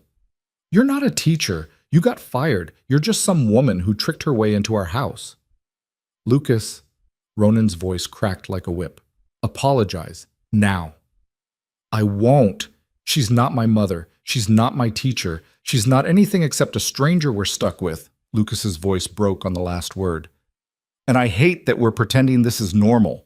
I hate that Noah acts like she's been here forever. I hate that you brought her here and expect us to just accept it. Silence crashed down like a fallen tree. Elena watched the boy's chest heave, watched tears threatening at the corners of his eyes that he was fighting desperately not to shed. He was breaking, had been breaking for months, maybe years, and this was the fracture finally showing. Ronan stood slowly. When he spoke, his voice was quieter than Elena had ever heard it. Go to your room. Papa, go to your room. We'll discuss this when you've calmed down. Lucas fled, his footsteps pounding up the stairs. A door slammed hard enough to rattle the windows. Then silence again, heavier now, weighted with all the things none of them knew how to say. Ronan sank back into his chair, suddenly looking every one of his 40-odd years and then some. He dragged a hand across his face. I'm sorry, he said. Elena moved into the room properly. For what? For that. For him. For asking you to deal with this mess. He's grieving. He's allowed to be angry. He's being cruel. He's being 11. There's a difference. Elena poured coffee and set a cup in front of Ronan without asking if he wanted it. You can't force this, the teaching, I mean. If Lucas isn't ready, he needs education. Both of them do. And they'll get it, but not by making it a punishment. She sat across from him. Let me handle this my way. Ronan's eyes narrowed. Which is? Let me talk to him. Alone. No punishments, no demands, just conversation. He'll tell you to leave. Probably. But I've dealt with hostile students before. I know how to navigate resistance. This isn't a classroom, Elena. No, it's harder. But the principle's the same. You can't force learning on someone who's closed themselves off. You have to find the door they left unlocked and slip in quietly. Ronan stared at her for a long moment. Then he stood, grabbed his coat. Fine. Try it your way.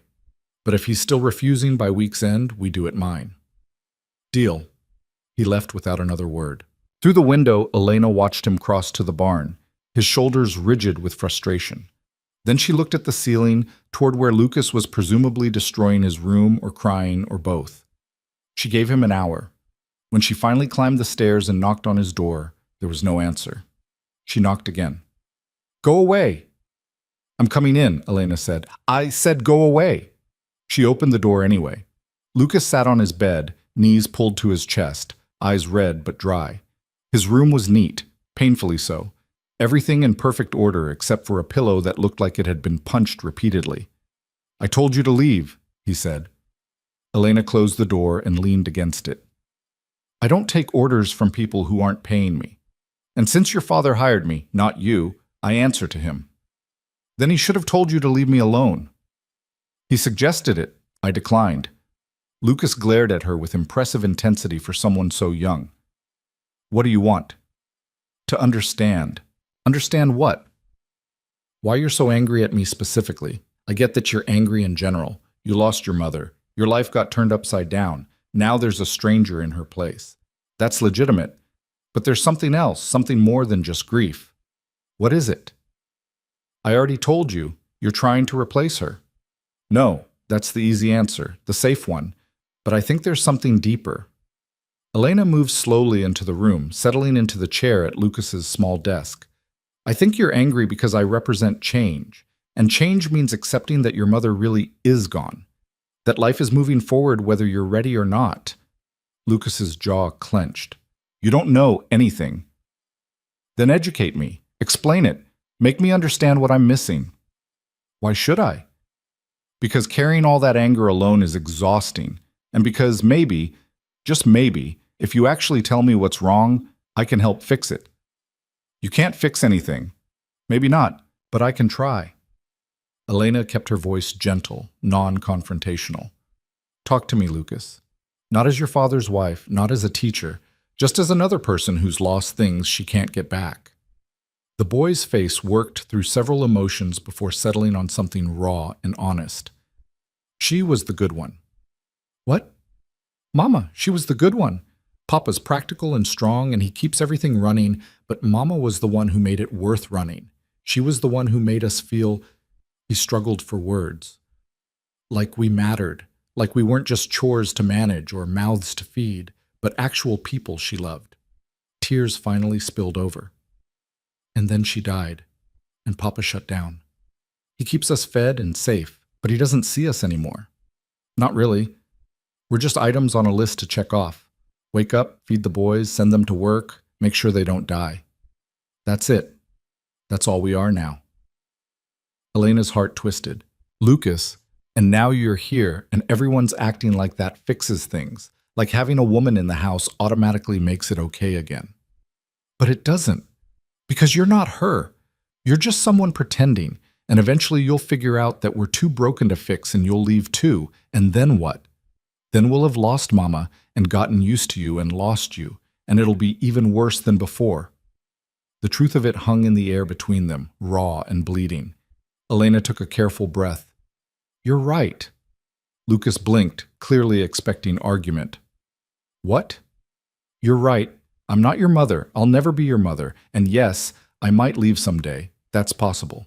Life is uncertain, and I can't promise I'll be here forever any more than your mother could promise that.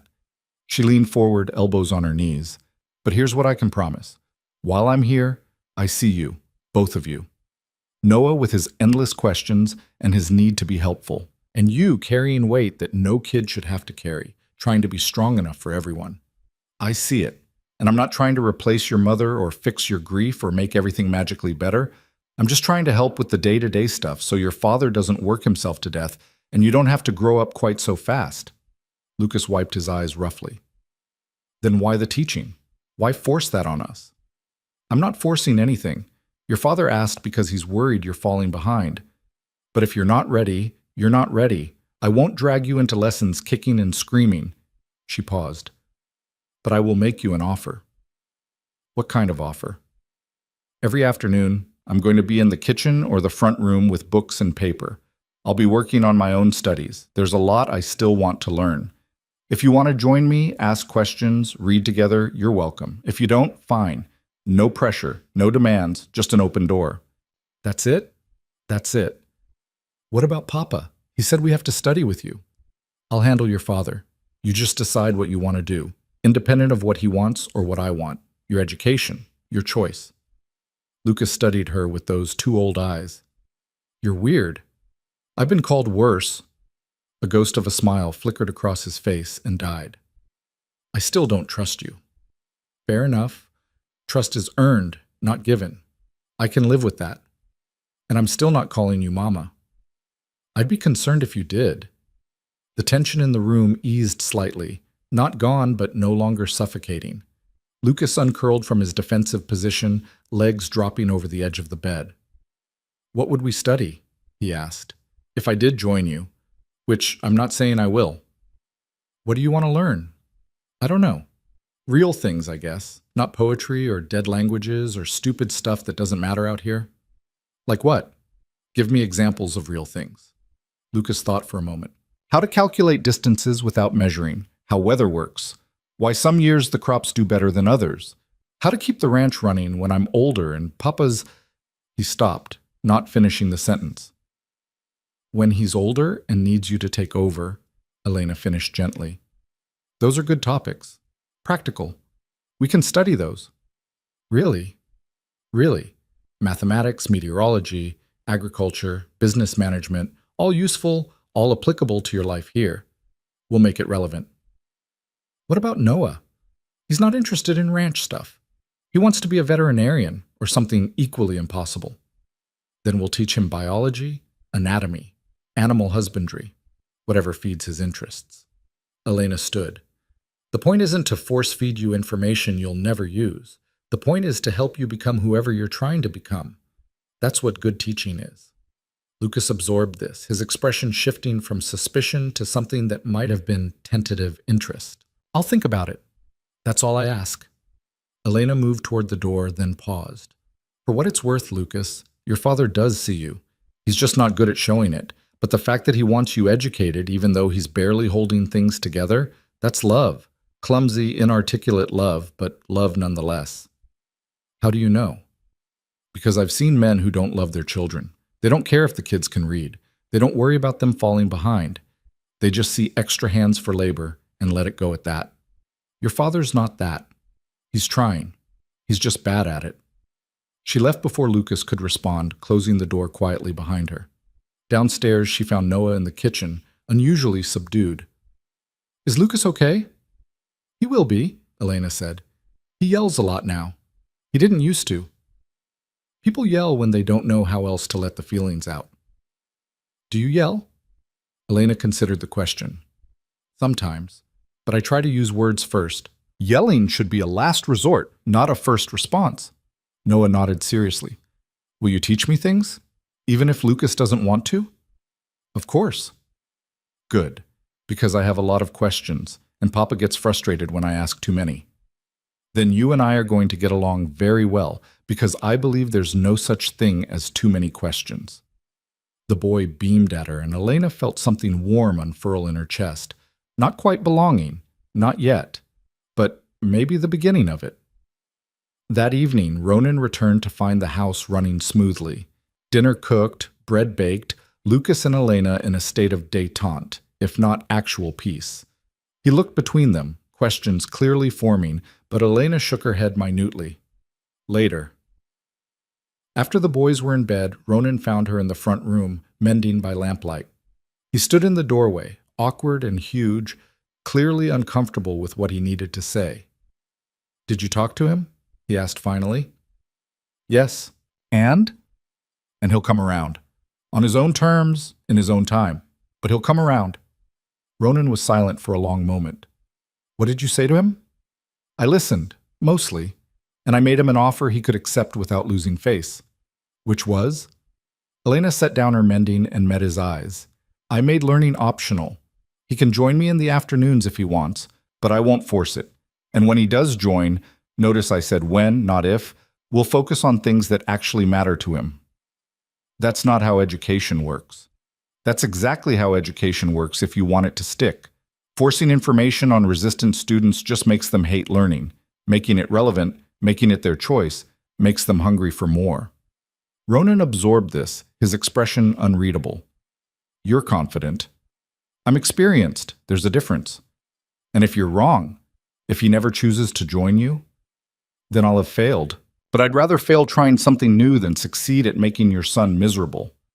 Another long silence. Then Ronan said, his mother used to say something similar, about teaching, about making things relevant. She homeschooled them before she got sick, did it her own way, ignored all the conventional advice, and they learned more from her than they ever would have from rote memorization and rigid schedules. It was the most he'd spoken about his late wife since Elena arrived. She held very still, afraid of breaking the moment. She sounds like she was a good teacher, Elena said carefully. She was a good everything. Ronan's voice went rough. And I'm asking you to fill shoes you can't possibly fill, with boys who resent you for trying, in a situation that would break most people. It's not fair. Life rarely is. That doesn't make it right. No, but it makes it honest. Elena picked up her mending again, giving him the option to leave or stay as he chose. I'm not trying to be her, Ronan. I'm just trying to be useful. That's all. He stood there a moment longer, something working behind his eyes. Then he nodded once and left, his footsteps heavy on the stairs. Elena finished her mending alone, listening to the house settle around her. Somewhere above, Lucas probably lay awake, wrestling with decisions about trust and education and whether to give this strange new woman a chance. Noah slept soundly, already halfway to accepting her as part of his world. And Ronan stood at his window. She'd seen the light in his room when she'd glanced up earlier, keeping watch over land and family like a sentinel who could never rest. They were all broken in their own ways, all carrying grief and loss and the weight of survival in an unforgiving place. But they were surviving, together. And maybe, just maybe, that was enough for now. The next afternoon, Elena set herself up in the front room as promised. She had books borrowed from the limited selection in Ronan's office, paper she'd found in a drawer, pencils worn down to stubs. She began working through a mathematics problem, genuinely absorbed in the work, when footsteps approached. Lucas stood in the doorway, defiant and uncertain in equal measure. I'm not saying I want to learn anything, he announced. Okay, Elena said, not looking up. I'm just bored, and Noah's napping, so I figured I'd see what you're doing. I'm working on calculating the optimal angle for water flow in irrigation systems. Completely impractical and useless, of course. She said it with a straight face. Lucas caught the sarcasm, and his mouth twitched. That actually sounds kind of useful. Extremely, especially for a ranch that needs to maximize water efficiency. Elena finally looked up. Want to help me figure it out? Lucas hesitated on the threshold of commitment. Then he stepped into the room and sat down across from her. Show me what you've got so far. Elena smiled and began explaining. And just like that, without fanfare or formal agreements, Lucas's education resumed. By week's end, both boys were joining her every afternoon. Noah brought his endless questions about animals and weather and why the sky changed colors. Lucas brought his practical mind and growing fascination with mathematics. And Elena brought patience, creativity, and the kind of teaching that made learning feel like discovery instead of obligation. Ronan watched from a distance, never commenting, never interfering. But Elena caught him sometimes, standing in doorways or pausing in his work, listening to his sons laugh over a shared joke or argue enthusiastically about competing theories. His expression in those moments was complicated: grief for what they'd lost, gratitude for what they were finding, and something else she couldn't quite name. The house began to change. Small things at first. Elena found curtains in a trunk and hung them, softening the harsh light. She organized the pantry, planted herbs in pots on the windowsill, repaired the broken cabinet latch that had been annoying everyone for months. The boys started setting the table without being asked. Lucas stopped slamming doors. Noah's nightmares, which Elena learned about from hearing him cry out one night, became less frequent. It wasn't transformation, it wasn't healing, but it was something. Movement. Progress.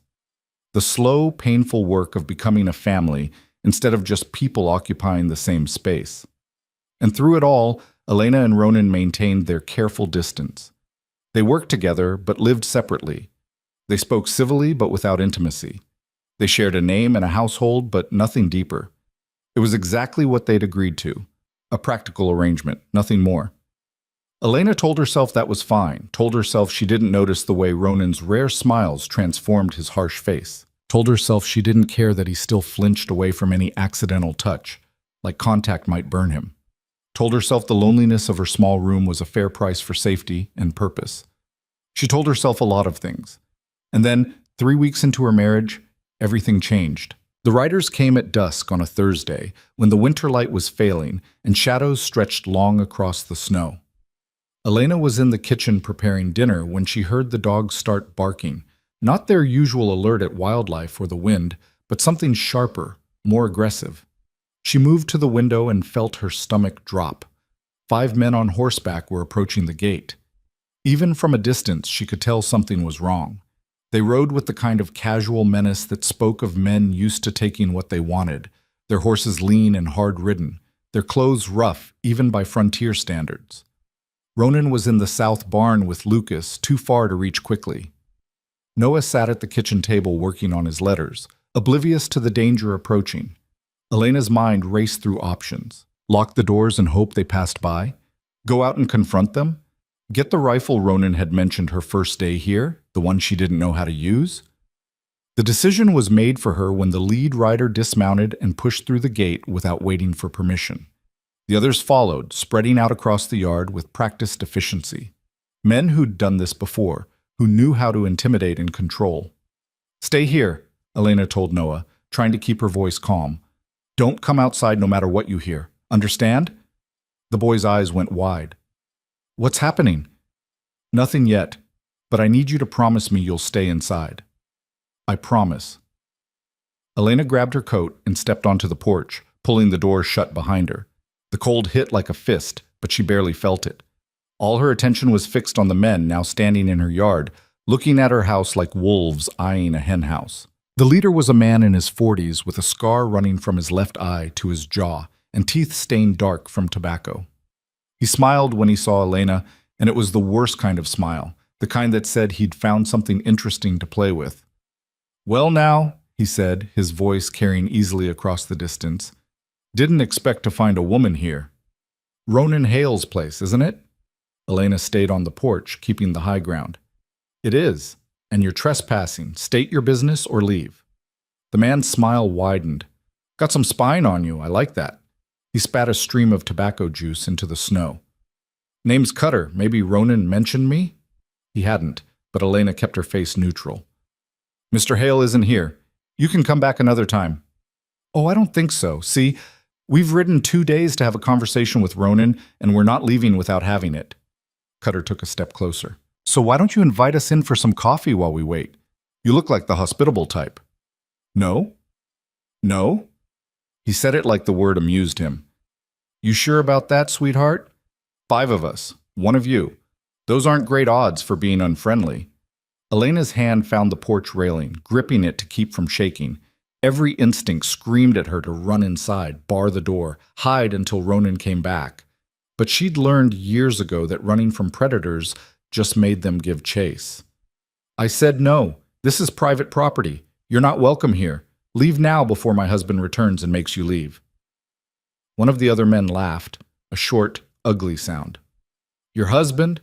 You mean you actually married that cold bastard? What'd he do? Buy you?" The words hit closer to truth than comfortable, but Elena didn't flinch. "My marriage is none of your concern. Now leave." Cutter held up his hands in mock surrender. "Easy now. We're just looking for a civil conversation. See, Ronan borrowed some money from our employer a while back. Payment was due last month, then the month before. We're just here to collect what's owed. I don't know anything about that. Don't you? That's interesting. Most wives know about their husband's debts. He tilted his head, studying her. Unless you're not really his wife, just some woman keeping his bed warm in exchange for room and board. Get off my property. Your property. That's rich. Woman, you don't own anything. The land's Ronan's, the house is Ronan's, even that dress you're wearing probably belonged to his first wife. Cutter's voice dropped to something uglier. Only thing you own is whatever he lets you keep, and since he's not here to speak for you, the threat hung in the air like smoke. Then a voice cut across the yard, cold and sharp as breaking ice. Touch her, and you're a dead man. Ronan stood at the corner of the barn, rifle leveled at Cutter's chest. Lucas was visible behind him, holding another rifle with surprising steadiness for someone his size.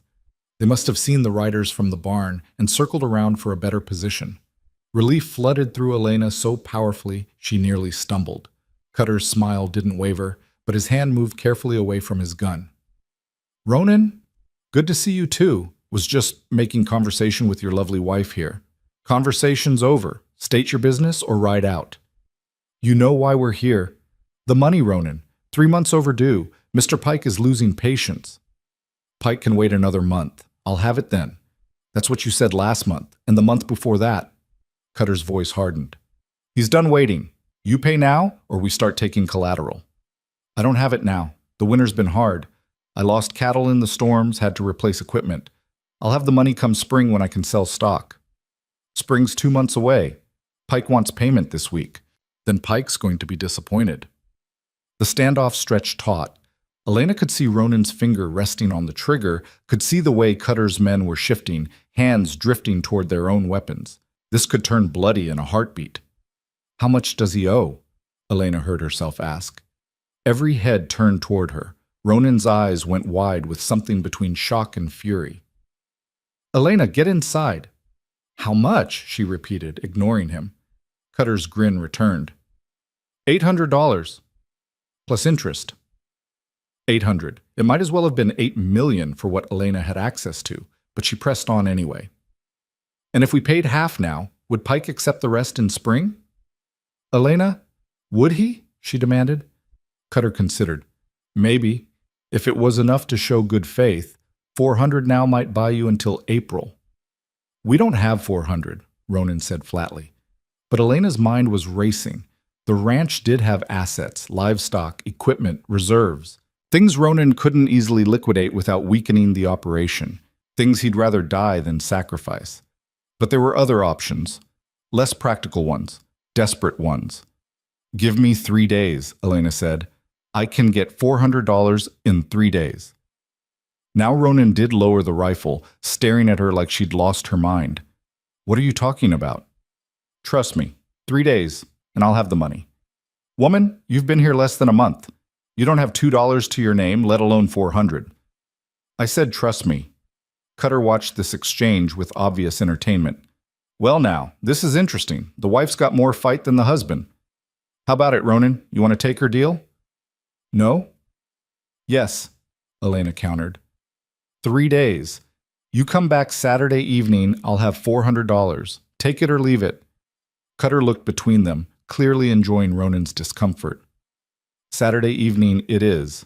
But if you don't have the money, we start taking collateral, livestock, equipment, whatever we can haul. And if that's not enough, his eyes traveled over Elena in a way that made her skin crawl. We'll figure something out.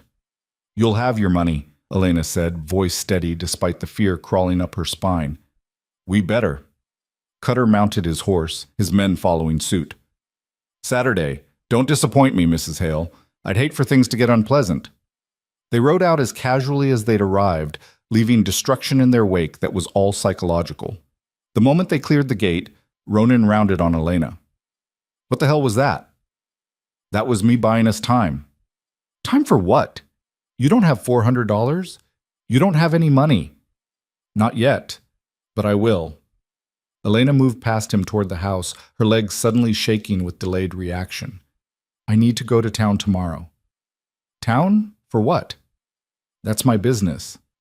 Ronan grabbed her arm, not roughly, but firmly enough to stop her. Like hell it is. You just promised $800 to a man who'll kill us all if you can't deliver. That makes it very much my business. Elena yanked her arm free, surprising them both with the force of it. You want to know what I'm going to do? Fine. I'm going to sell the only things of value I own. My mother's jewelry. It's not much. A necklace, a ring, a brooch. But it's real gold and probably worth more out here where gold is scarce than it ever was back east. There's a jeweler in Bozeman. I'll sell it, get the money, and save your ranch from men who clearly don't have any problem burning it to the ground. I don't want your family jewelry. And I don't want to watch men like that come back and destroy everything you've built. So we're both going to have to live with disappointment. She started for the house again, then stopped. And Ronan, next time you owe someone money and dangerous men might come calling, maybe mention it to your wife before she's blindsided on the front porch. She slammed the door before he could respond. Inside, Noah was exactly where she'd left him, his face pale. Are they gone? They're gone.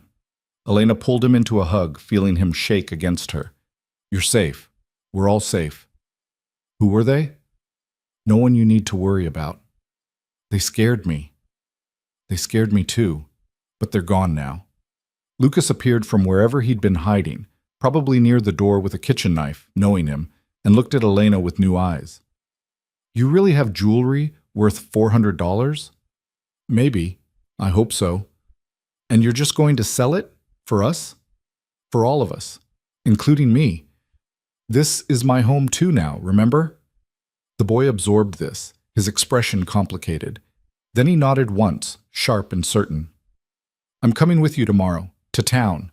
Lucas, you don't know the territory. You've never been to Bozeman. You need someone who does. His jaw set stubbornly. I'm coming. Elena wanted to argue, but he was right. And more than that, she could see he needed this.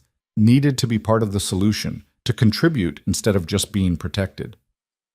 Fine. We leave at first light. Ronan came in an hour later after he'd cooled down and put away the rifles. Elena was cooking dinner like nothing had happened, like her hands weren't still shaking, like she hadn't just promised money she might not have to men who could destroy them all. He watched her work in silence for a long moment, then, You didn't have to do that. Yes, I did. It's not your debt. It became my debt the moment I married you. That's how this works. Elena chopped carrots with more force than necessary. You gave me a name and a home. In exchange, I help carry the weight. This is weight.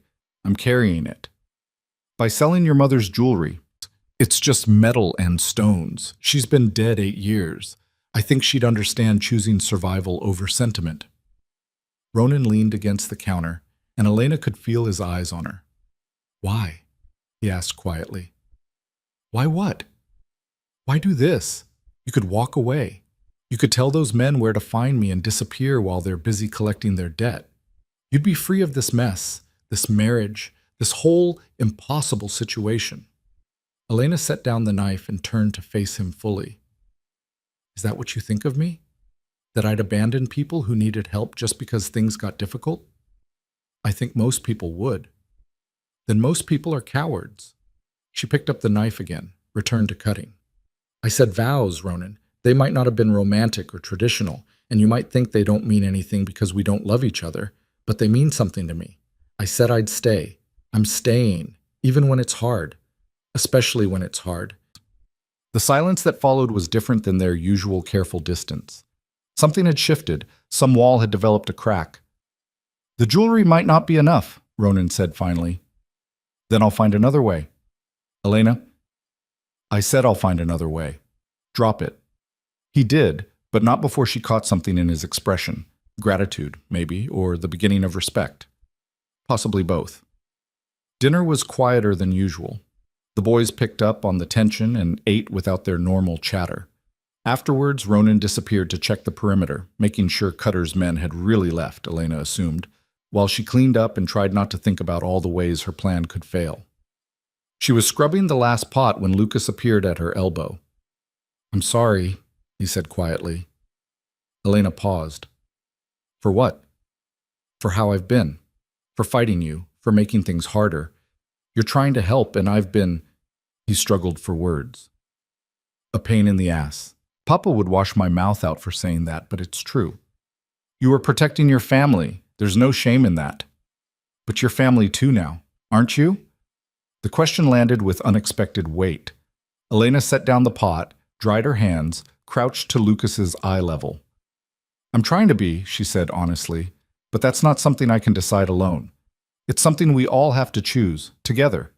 And it takes time. How much time? However long it takes. There's no deadline on becoming a family. Lucas nodded slowly. For what it's worth, I think you're doing a good job. With the teaching and the cooking and standing up to those men today. Mama would have done the same thing.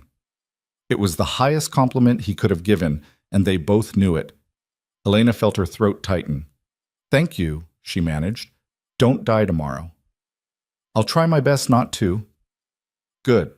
He hesitated, then quickly hugged her, brief and awkward but genuine, before fleeing upstairs like the hounds of hell were after him. Elena stood alone in the kitchen, one hand pressed to her chest where her heart was doing complicated things, and let herself feel the full weight of what she'd taken on. Not just a marriage of convenience, but a family. Real people with real needs and real dangers. People she was responsible for now, whether she'd planned for it or not. The next morning dawned clear and brutally cold. Elena was up before the sun, packing supplies for the journey while Lucas tended the horses. Ronan watched from the doorway, his expression unreadable. You sure about this? He asked. No, but I'm doing it anyway. It's a hard ride. 8 hours there, 8 back if you push. That's assuming the weather holds. It'll hold. And if it doesn't? Elena faced him squarely. Then Lucas and I will find shelter and wait it out. We're not stupid, Ronan. Give us some credit. I'm giving you credit. I'm also giving you every worst-case scenario because that's what living out here requires, assuming the worst and planning for it. Then consider it planned for. We have supplies, weapons, and enough sense to turn back if conditions get dangerous. Anything else? Ronan's jaw worked like he wanted to say more but couldn't find the words. Finally, he pulled something from his pocket, a small leather pouch that clinked when he pressed it into her hand. $50, he said. From the ranch reserves. It's not much, but combined with whatever you get for the jewelry, it might be enough. Ronan, take it, please. The word sounded rusty, like he didn't use it often. And come back safe, both of you. The concern in his voice was unmistakable. Elena nodded, pocketing the money. We will. Lucas appeared with the horses, and they mounted up. Noah came running out, still in his nightshirt, throwing his arms around his brother's leg. Be careful. I will, Runt. Take care of Papa while we're gone. I will! They rode out into a world painted silver and blue, the sun just beginning to crest the mountains. The journey was long and cold and exactly as hard as Ronan had warned. But Lucas proved to be excellent company, pointing out landmarks and telling stories about the territory with the kind of enthusiasm that made the miles pass faster. Around noon, they stopped to rest the horses and eat cold biscuits and jerky. Lucas sat on a fallen log, studying Elena with that assessing gaze he'd inherited from his father. Can I ask you something? He said. Always. Why did you really come here? Not the practical reasons about needing a home. The real reason. Elena considered the question, decided he deserved honesty. I was tired of being afraid, of being small and powerless and at the mercy of people who didn't care if I lived or died. Coming here was terrifying, but it was also a choice, my choice. And I was so sick of other people making choices for me that even a terrible choice felt better than no choice at all. Lucas absorbed this. Are you still afraid? Every day. But it's a different kind of afraid now. Not the paralyzing kind that makes you freeze, the kind that makes you move faster. I think I understand that. Good. Because the world's a scary place, Lucas. Anyone who tells you otherwise is lying. The trick is learning to be scared and functional at the same time. They rode on, reaching Bozeman as the sun began its descent. The town was bigger than Elena expected, maybe 300 people, with actual storefronts and a hotel, and the kind of civilization that felt foreign after weeks on the ranch. The jeweler was a stern-faced man named Kaufman, who looked at Elena's pieces with the practiced eye of someone who'd seen it all. He examined each item carefully. The necklace her mother had worn on her wedding day, the ring that had belonged to her grandmother, the brooch that was probably the most valuable of the lot. 200 for the lot, he said finally. Elena's heart sank. That's all? Gold's not worth as much as you'd think out here, and the workmanship's Eastern, too delicate for frontier tastes. 200's fair. It wasn't fair, but it was what he was offering. Combined with Ronan's 50, it gave them $250. Not enough. Can you go higher? Elena asked. 250? Kaufman shook his head. 200's my final offer. Elena took a breath, about to accept, when Lucas spoke up. What about my mother's ring? Both adults turned to stare at him. The boy was pulling something from inside his shirt, a chain with a woman's wedding band hanging from it. Lucas, Elena started. It's gold too, real gold, Papa said, and it's just sitting in my drawer doing nothing. Mama's not coming back to wear it. His voice was steady despite the tears in his eyes. Sell it. We need the money more than I need a reminder. I can't let you do that. You're not letting me. I'm choosing, like you said, making my own choice, even if it's scary. He held the ring out to Kaufman. How much? The jeweler examined it, and Elena saw his expression shift to something like respect. This is quality work. I can give you 100 for it. 300 total. Still not enough, but closer. Elena looked at Lucas, saw the determination in his young face, the way he was fighting not to break down over surrendering his last physical connection to his mother. She wanted to refuse, wanted to protect him from this loss, but he'd already lost so much. And he was trying to be part of the solution, trying to carry weight like she did. She couldn't take that from him. We'll take it, Elena said quietly. All of it. 300. Kaufman counted out the money, and Elena pocketed it with hands that wanted to shake. 350 with Ronan's contribution, still 50 short of what Cutter wanted. They left the shop in heavy silence. Lucas walked beside her, his hand occasionally touching his chest where the ring used to hang, his face carefully blank. Lucas, don't. His voice was rough. If you're going to say, I didn't have to do that, don't. I know I didn't have to. I wanted to. Mama would have wanted me to protect the family, and that's what I'm doing, so please don't make it harder by being nice about it. Elena respected that, walked in silence until they reached the horses. Then she said, Your mother would be proud of you. You didn't know her. I didn't have to. Any mother would be proud of a son brave enough to sacrifice something precious to protect the people he loves. Lucas's composure finally cracked. He turned into Elena's coat and cried, hard, wrenching sobs that shook his whole body. She held him while he broke, there in the street of a frontier town, letting him grieve for everything he'd lost and everything he was still losing. When he finally pulled away, his eyes were red but clearer. We still need $50, he said. I know. Where are we going to get it? Elena looked around the town, her mind racing through possibilities. Then her eyes landed on the hotel and the sign in the window advertising for temporary help. Wait here, she told Lucas. Inside, she found the hotel manager and made a proposal. She'd work the next day, cooking, cleaning, whatever they needed, in exchange for $50. It was highway robbery in terms of labor value, but the manager took one look at her desperate face and agreed. Elena emerged victorious but exhausted. We're staying here tonight. I work tomorrow. We ride back tomorrow night with the full 400. Papa's going to be worried. Papa's going to have to deal with it. Come on, let's find somewhere cheap to sleep. They spent that night in a boarding house that charged $1 for a room with 2 narrow beds and questionable heating. Lucas fell asleep almost immediately, exhausted from the journey and the emotion.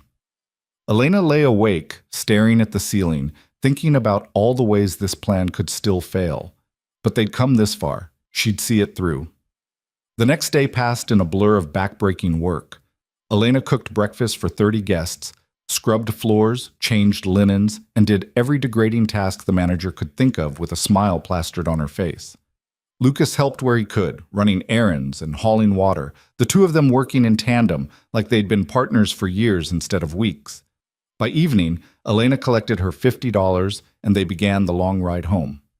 They arrived after midnight, exhausted and frozen, but triumphant. Ronan met them in the yard, having obviously been watching for them, his relief palpable. "You're back." "We're back." Elena dismounted on shaking legs and pressed the money into his hand. $400. Count it. He did, his expression shifting from disbelief to something she couldn't quite identify. How? Does it matter? Elena, it's done. When Cutter comes tomorrow, you pay him, and then this is over.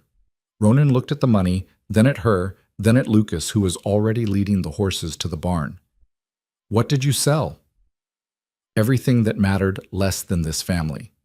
The words hung between them, heavy with implications neither was quite ready to acknowledge. Then Ronan did something unexpected. He pulled Elena into a brief, awkward hug. "Thank you," he said into her hair. Elena stood frozen, shocked by the contact. Then her arms came up tentatively, returning the embrace. It lasted maybe 3 seconds before they both pulled away, uncomfortable with the intimacy. But something had changed, some barrier had shifted. "Get inside before you freeze," Ronan said roughly. "I'll finish with the horses." Elena went, feeling his eyes on her back the whole way. When Cutter arrived the next evening, it was Ronan who met him at the gate with the money. Elena watched from the window, holding her breath until the exchange was made and the riders left without incident.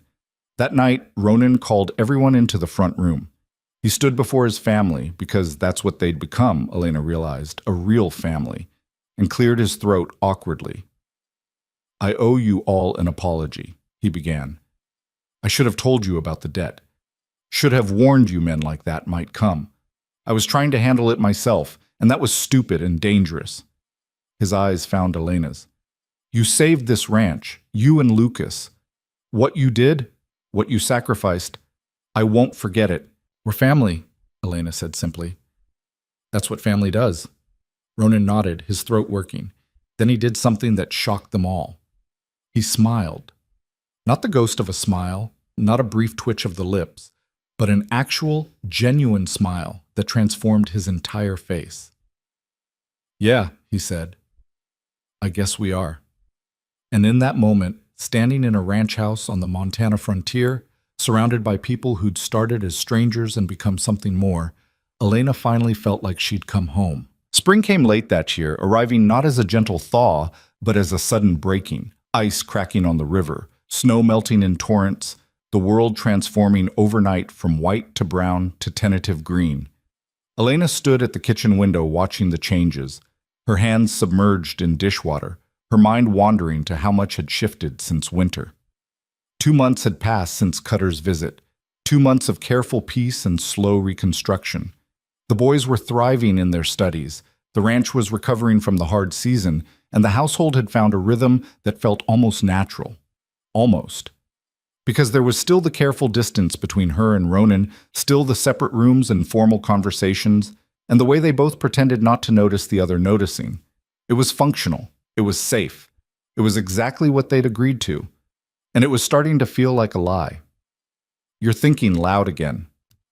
Elena turned to find Ronan in the doorway, covered in mud from the morning's work.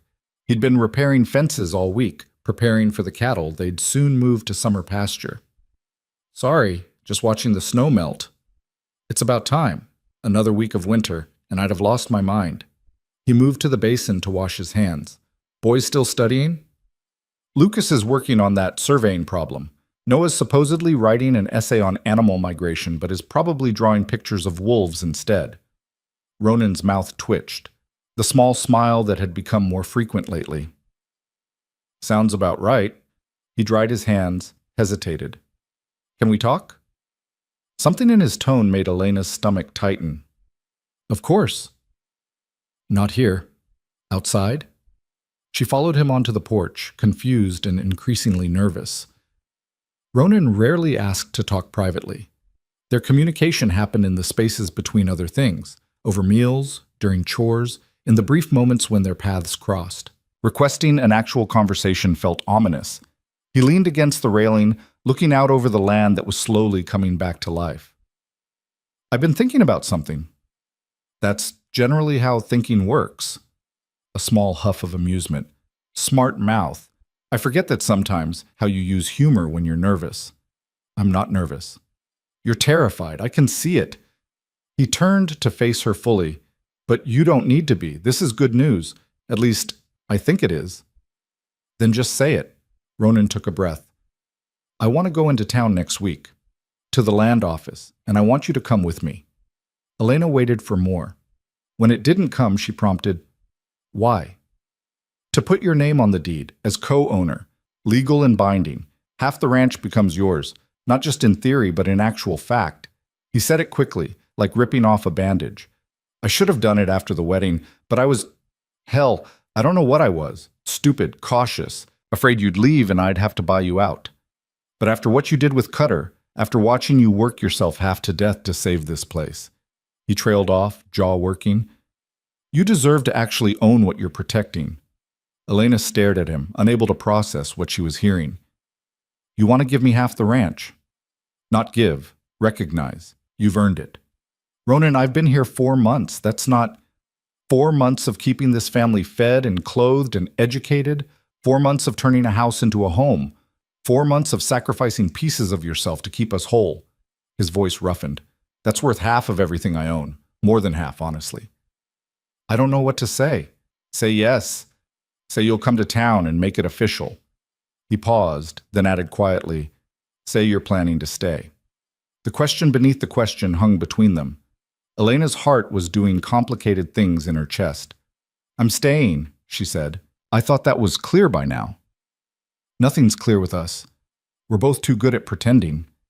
Ronan's eyes searched hers. But I need to know. Are you staying because you have nowhere else to go, or because you want to be here? It was the most direct he'd ever been, the most vulnerable. Elena could deflect, could give him an easy answer, but they'd built this family on brutal honesty, on saying the hard things even when they hurt. Both, she admitted. At first it was just survival, but now...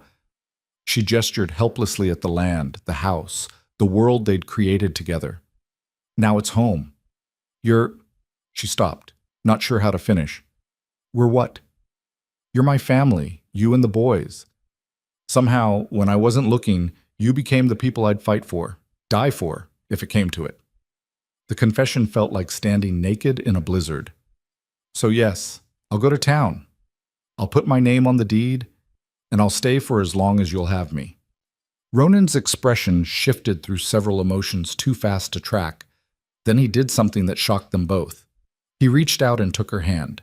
Not a formal handshake, not an accidental brush, but an intentional, intimate gesture. Thank you, he said simply.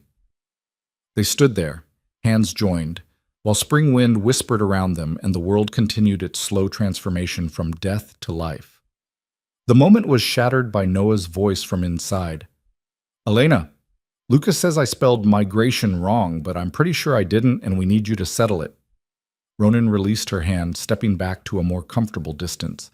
But something in his eyes remained warm, open in a way Elena had never seen before. Duty calls, he said. Always does. But Elena was smiling as she turned to go inside. That night, after the boys were asleep, she found Ronan in his office sorting through paperwork. He looked up when she knocked. Can't sleep? Not yet. Can I come in? It's your house too. Elena entered, settling into the chair across from his desk. The office was purely functional, ledgers and maps, and the administrative detritus of running a ranch. No personal items except for one photograph on the corner of the desk. His first wife, young and smiling. I never asked about her, Elena said, nodding at the photo. Your wife, the boy's mother. Felt like overstepping. Ronan's hand moved unconsciously toward the frame, then stopped. Catherine. Her name was Catherine. What was she like? Everything I'm not. Warm, patient, good with people. She could walk into a room full of strangers and leave with a dozen friends. His voice went soft with memory. She made everything better just by being there. And when she got sick, you don't have to talk about it. Maybe I need to. He leaned back, eyes distant. It was consumption. Took 2 years to kill her, 2 years of watching her fade. By the end, she couldn't breathe without pain, couldn't hold the boys without exhausting herself. But she never complained, never asked why her, why us, just kept loving us even as she died. I'm sorry. Everyone's sorry, but sorry doesn't bring her back. He focused on Elena again. After she died, I thought I was done. Done with feeling anything, done with hoping for anything, done with letting anyone close enough to hurt me. I became exactly what you saw when you arrived, a cold bastard more interested in survival than living. You're not that person anymore. No, because you wouldn't let me be. He stood, moving to the window. You walked into this house with nothing but determination and refused to accept the emptiness I'd built. You fought for the boys when I was too broken to see they needed fighting for. You saved this ranch when I would have let it burn rather than ask for help. And you did it all while expecting nothing in return except a place to sleep and food to eat. That's not true. I expected safety, stability, a future, which I gave you. But you gave me something I didn't even know I'd lost. Ronan turned to face her, his expression raw in the lamplight. You gave me back my family, my sons who laugh now instead of just existing, this house that feels alive again, and myself, the version of me that isn't just going through motions but actually living. Elena's throat tightened. Ronan, I know what we agreed. I know this is supposed to be practical, emotionless, just a transaction. But somewhere along the way it stopped being that for me. And I need to know if it stopped being that for you too. The confession hung in the air between them, heavy and terrifying and absolutely undeniable. Elena stood, crossed to where he stood by the window. This close, she could see the silver threading through his dark hair, the lines around his eyes from squinting into sun and wind, the small scar above his left eyebrow from some long-ago accident. It stopped being a transaction the moment I met your sons, she said quietly. Maybe even before that. Maybe the moment you carried me in from the cold instead of leaving me to die at your gate. I just didn't want to admit it because admitting it meant being vulnerable, and I'd promised myself I was done being vulnerable. And now? Now I'm terrified, because I didn't come here looking for love. I came looking for survival, but somehow survival turned into caring, and caring turned into something deeper. And now I'm standing here realizing I've fallen in love with a man who married me out of convenience. Ronan's breath caught. Elena, I love you, she said, the words tumbling out now that she'd started. I love your stupid stoicism and your terrible communication skills and the way you pretend not to care while caring more than anyone I've ever met. I love how you are with your sons, awkward and gruff, but so deeply devoted it makes my chest hurt. I love this ranch and this life and the person I'm becoming in it. And I love you, Ronan Hale, even though that wasn't part of our deal. Silence. Ronan stared at her like she'd spoken a language he didn't understand. Then slowly his hand came up to cup her face. The deal changed the moment you walked through that door, he said roughly. I just didn't have the courage to admit it. His thumb brushed across her cheekbone. I love you too. Fought it for months. Told myself it was just gratitude or convenience, or anything except what it actually was. But I love you, Elena. Your strength, your stubbornness, your refusal to accept anything less than the truth. The way you see me, really see me, and haven't run yet. The way you love my boys like they're yours. The way you made a house I couldn't bear to live in into a home I never want to leave. We're both idiots, Elena whispered. Absolutely. And then he kissed her. It was nothing like their wedding, no witnesses, no formality, no sense of obligation. Just two people who'd found each other in the worst circumstances and somehow made it work, finally admitting what had been growing between them for months. When they finally pulled apart, Ronan rested his forehead against hers. So where does this leave us? He asked. I don't know. Do we tell the boys, change the sleeping arrangements? Have an actual marriage instead of a business partnership? All of that sounds terrifying. Everything worth doing is terrifying. Ronan laughed, a real laugh, full and genuine. When did you get so wise? I've always been this wise. You just weren't paying attention. They stood there for a long moment, just holding each other, before Ronan said, We should probably take this slow. The boys have been through enough changes. We don't need to rush into... Papa? They sprang apart like guilty teenagers. Lucas stood in the doorway, his expression unreadable. Lucas, Ronan started, how long have you been... Long enough. The boy crossed his arms. So you two finally figured it out. Figured what out? Elena asked weakly. That you're in love. We've known for weeks. Noah bet me you'd admit it by spring. Looks like he won. Ronan and Elena exchanged glances. You knew? We're not blind. You look at each other like... Lucas struggled for words. Like Mama used to look at Papa before she got sick. And we talked about it, Noah and me, whether we'd be okay with it, with you two being really married instead of just pretending. And? Elena hardly dared breathe. Lucas shrugged, but there was warmth in his eyes. Noah said Mama would want Papa to be happy, and I said you're not Mama, but you're not trying to be, and that's actually better, so yeah, we're okay with it, more than okay. He paused. Does this mean you're moving into Papa's room? Because if so, I'm taking your old room. It's bigger than the one I share with Noah. Despite everything, Elena laughed. We haven't gotten that far in planning yet. Well, get there. And maybe have another kid or two so Noah and I aren't so outnumbered. We could use some allies in this family.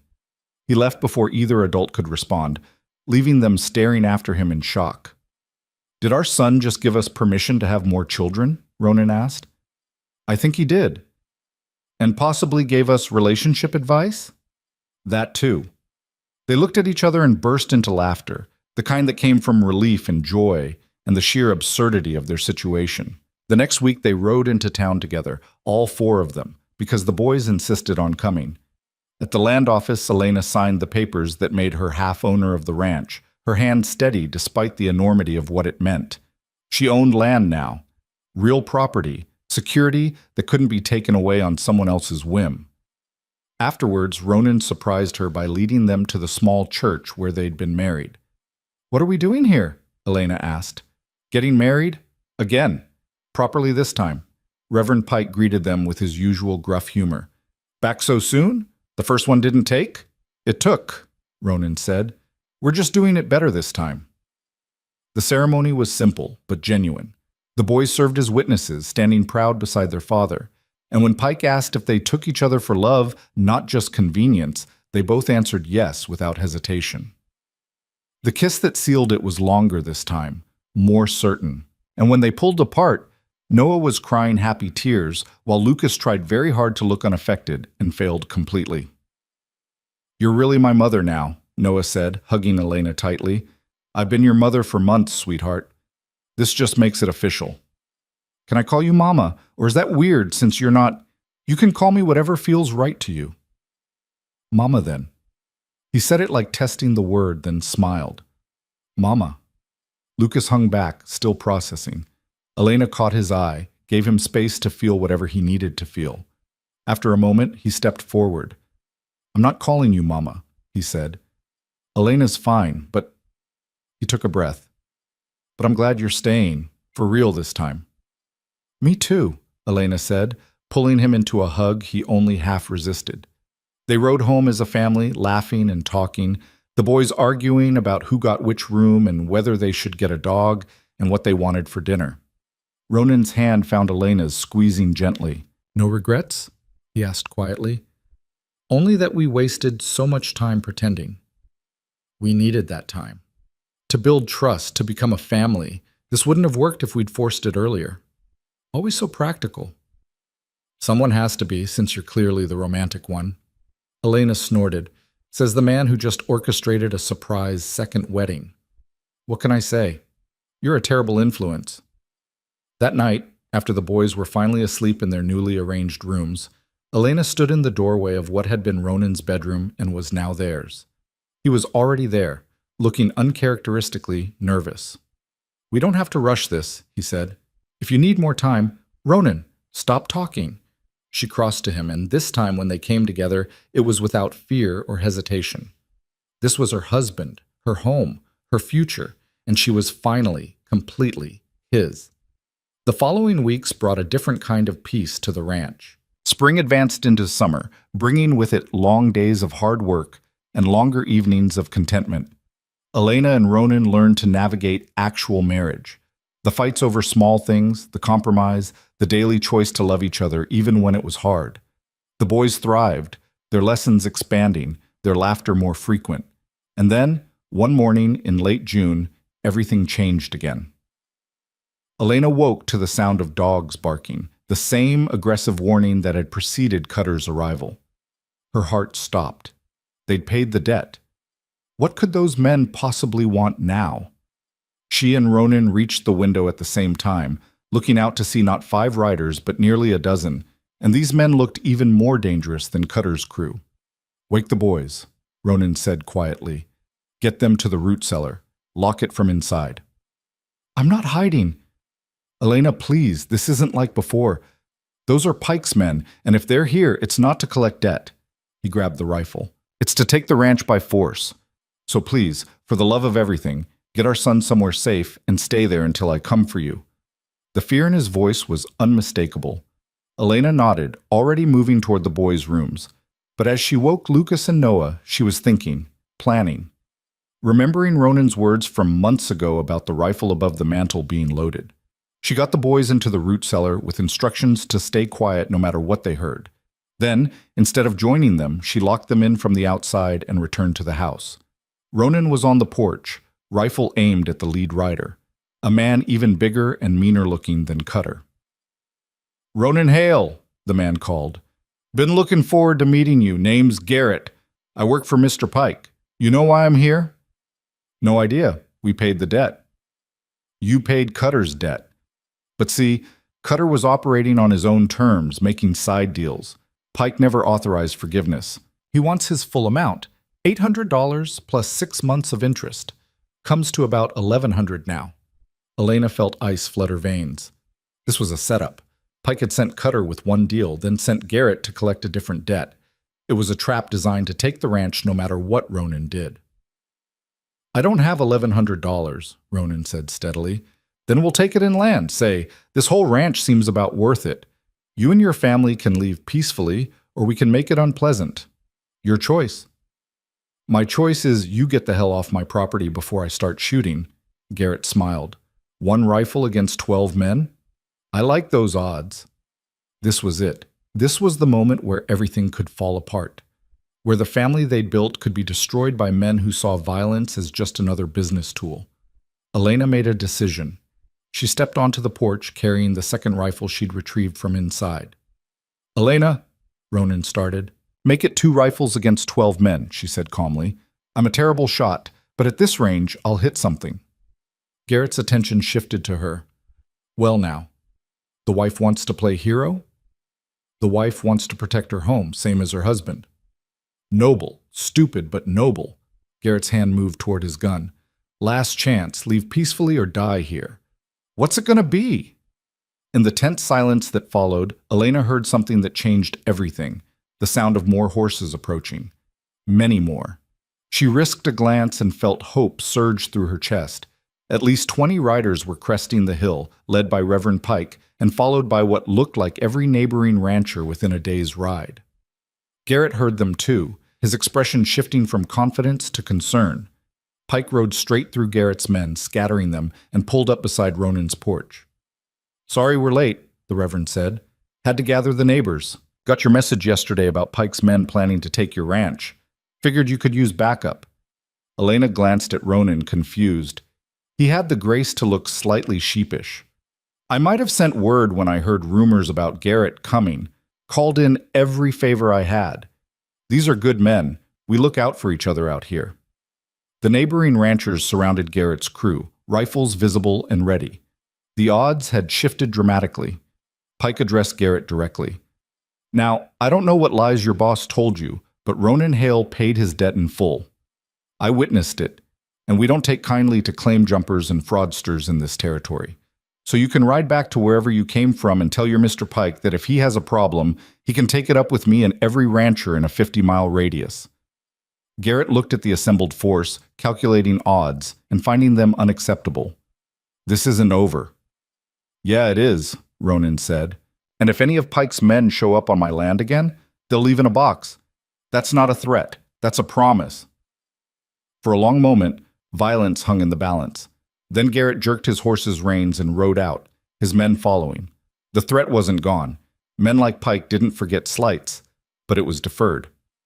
As the neighbors dispersed with promises to check in regularly, Elena finally allowed herself to breathe. "You planned that," she said to Ronan. "The whole time you had backup coming. I've learned from you. Ask for help before the crisis, not during." He pulled her close. "But I didn't expect you to come out here. I told you to stay with the boys. And I ignored you. We're partners, Ronan. Equal partners. That means I fight beside you, not behind you."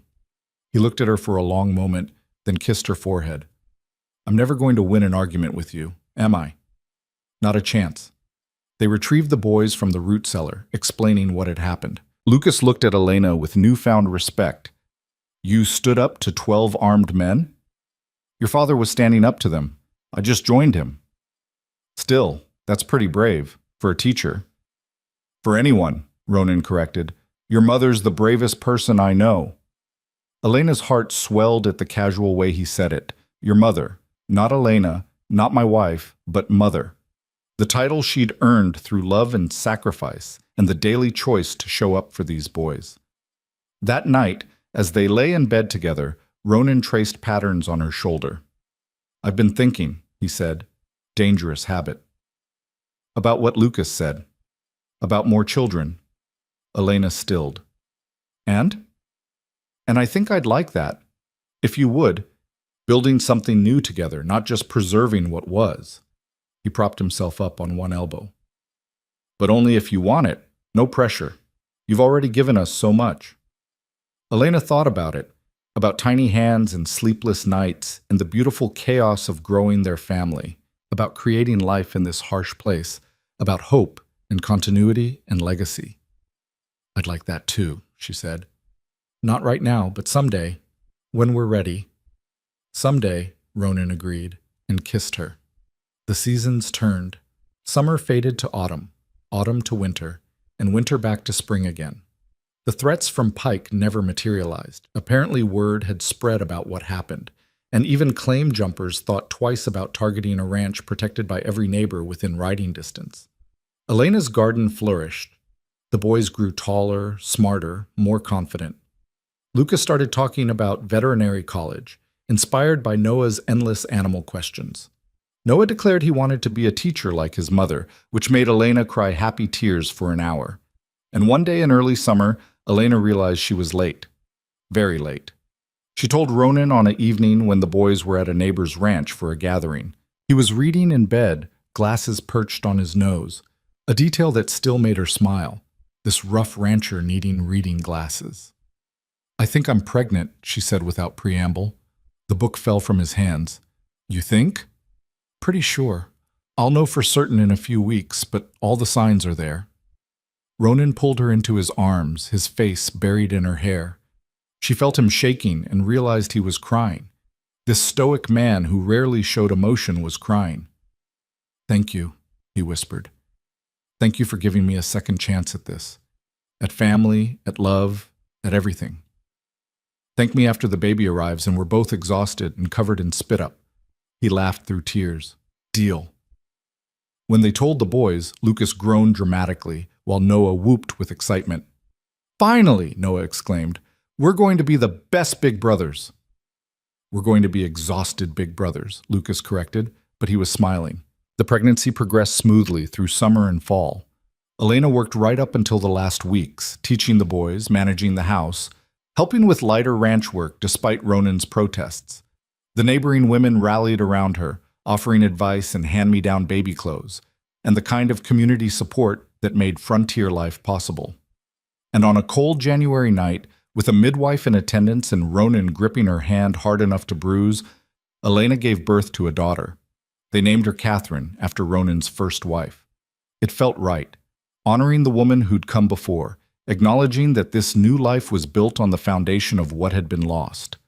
The boys were enchanted with their baby sister, Lucas holding her with surprising gentleness, while Noah sang to her in an off-key voice that somehow worked. As Elena recovered, lying in bed with her daughter sleeping on her chest, and her husband beside her, and her sons arguing quietly in the hallway about whose turn it was to watch the baby, she felt a contentment so profound it was almost painful. This was nothing like the life she'd imagined for herself. Not the career she'd planned, not the marriage she'd dreamed of, not the future she'd envisioned. It was better. Because she'd learned that survival wasn't just about staying alive. It was about finding reasons to live. And she'd found hers in this impossible family, on this unforgiving land with a man who'd started as a stranger and become her everything. "What are you thinking about?" Ronan asked, his voice soft. "That I almost didn't knock on your gate that night. That I almost gave up and let the cold take me." "Don't." His arm tightened around her. "Don't think about that." "I have to, because it makes this more precious. Knowing how close I came to missing all of it, you, the boys, this life, our daughter, it makes me grateful for every single day." "Even the hard ones?" "Especially the hard ones. They're proof we're alive, that we're fighting, that we matter." Ronan kissed her temple. "You matter more than you know. You saved me, Elena. Saved all of us.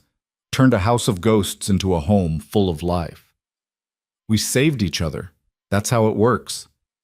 Outside, spring was beginning its slow arrival. Soon the snow would melt, the grass would green, and another cycle of planting and growing and harvesting would begin. There would be hard work ahead, challenges and setbacks, and probably more threats from men who saw weakness where there was actually strength. But they'd face it together, as a family, as partners, as people who'd chosen each other not once but every day, in 1,000 small ways. Lucas poked his head in. "Noah wants to sing to Catherine again. Should I let him, or is that child abuse?" Elena laughed. "Let him. She seems to like it." "She's a baby. She doesn't know any better." But Lucas was smiling as he retreated. Through the window, Elena could see the land stretching out in all directions, wild and beautiful and harsh and home. This ranch that she'd nearly died reaching, that she'd fought to save, that was now as much hers as anyone's. She'd come here with nothing, a disgraced teacher, alone and desperate and half-frozen. She'd made a bargain with a cold man in a colder house, expecting only survival. Instead, she'd found love, family, purpose, a future worth fighting for. The baby stirred against her chest, making small sounds of contentment. Ronan's breathing evened out into sleep, exhausted from his vigil during the birth.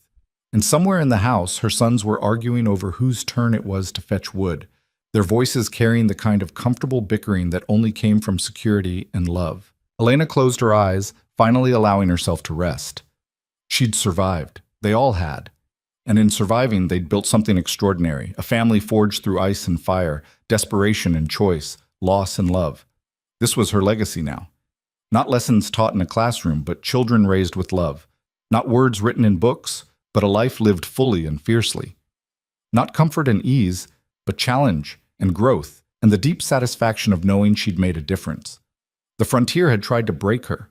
Instead, she'd broken it to her will, claimed her place in it, and made it home. And as she drifted into sleep surrounded by the people she loved, Elena Cross Hale, teacher, wife, mother, survivor, smiled. Because against all odds, against every expectation, she'd won. Not by escaping, but by staying. Not by giving up, but by fighting. Not by being safe, but by being brave. And in the end, that made all the difference.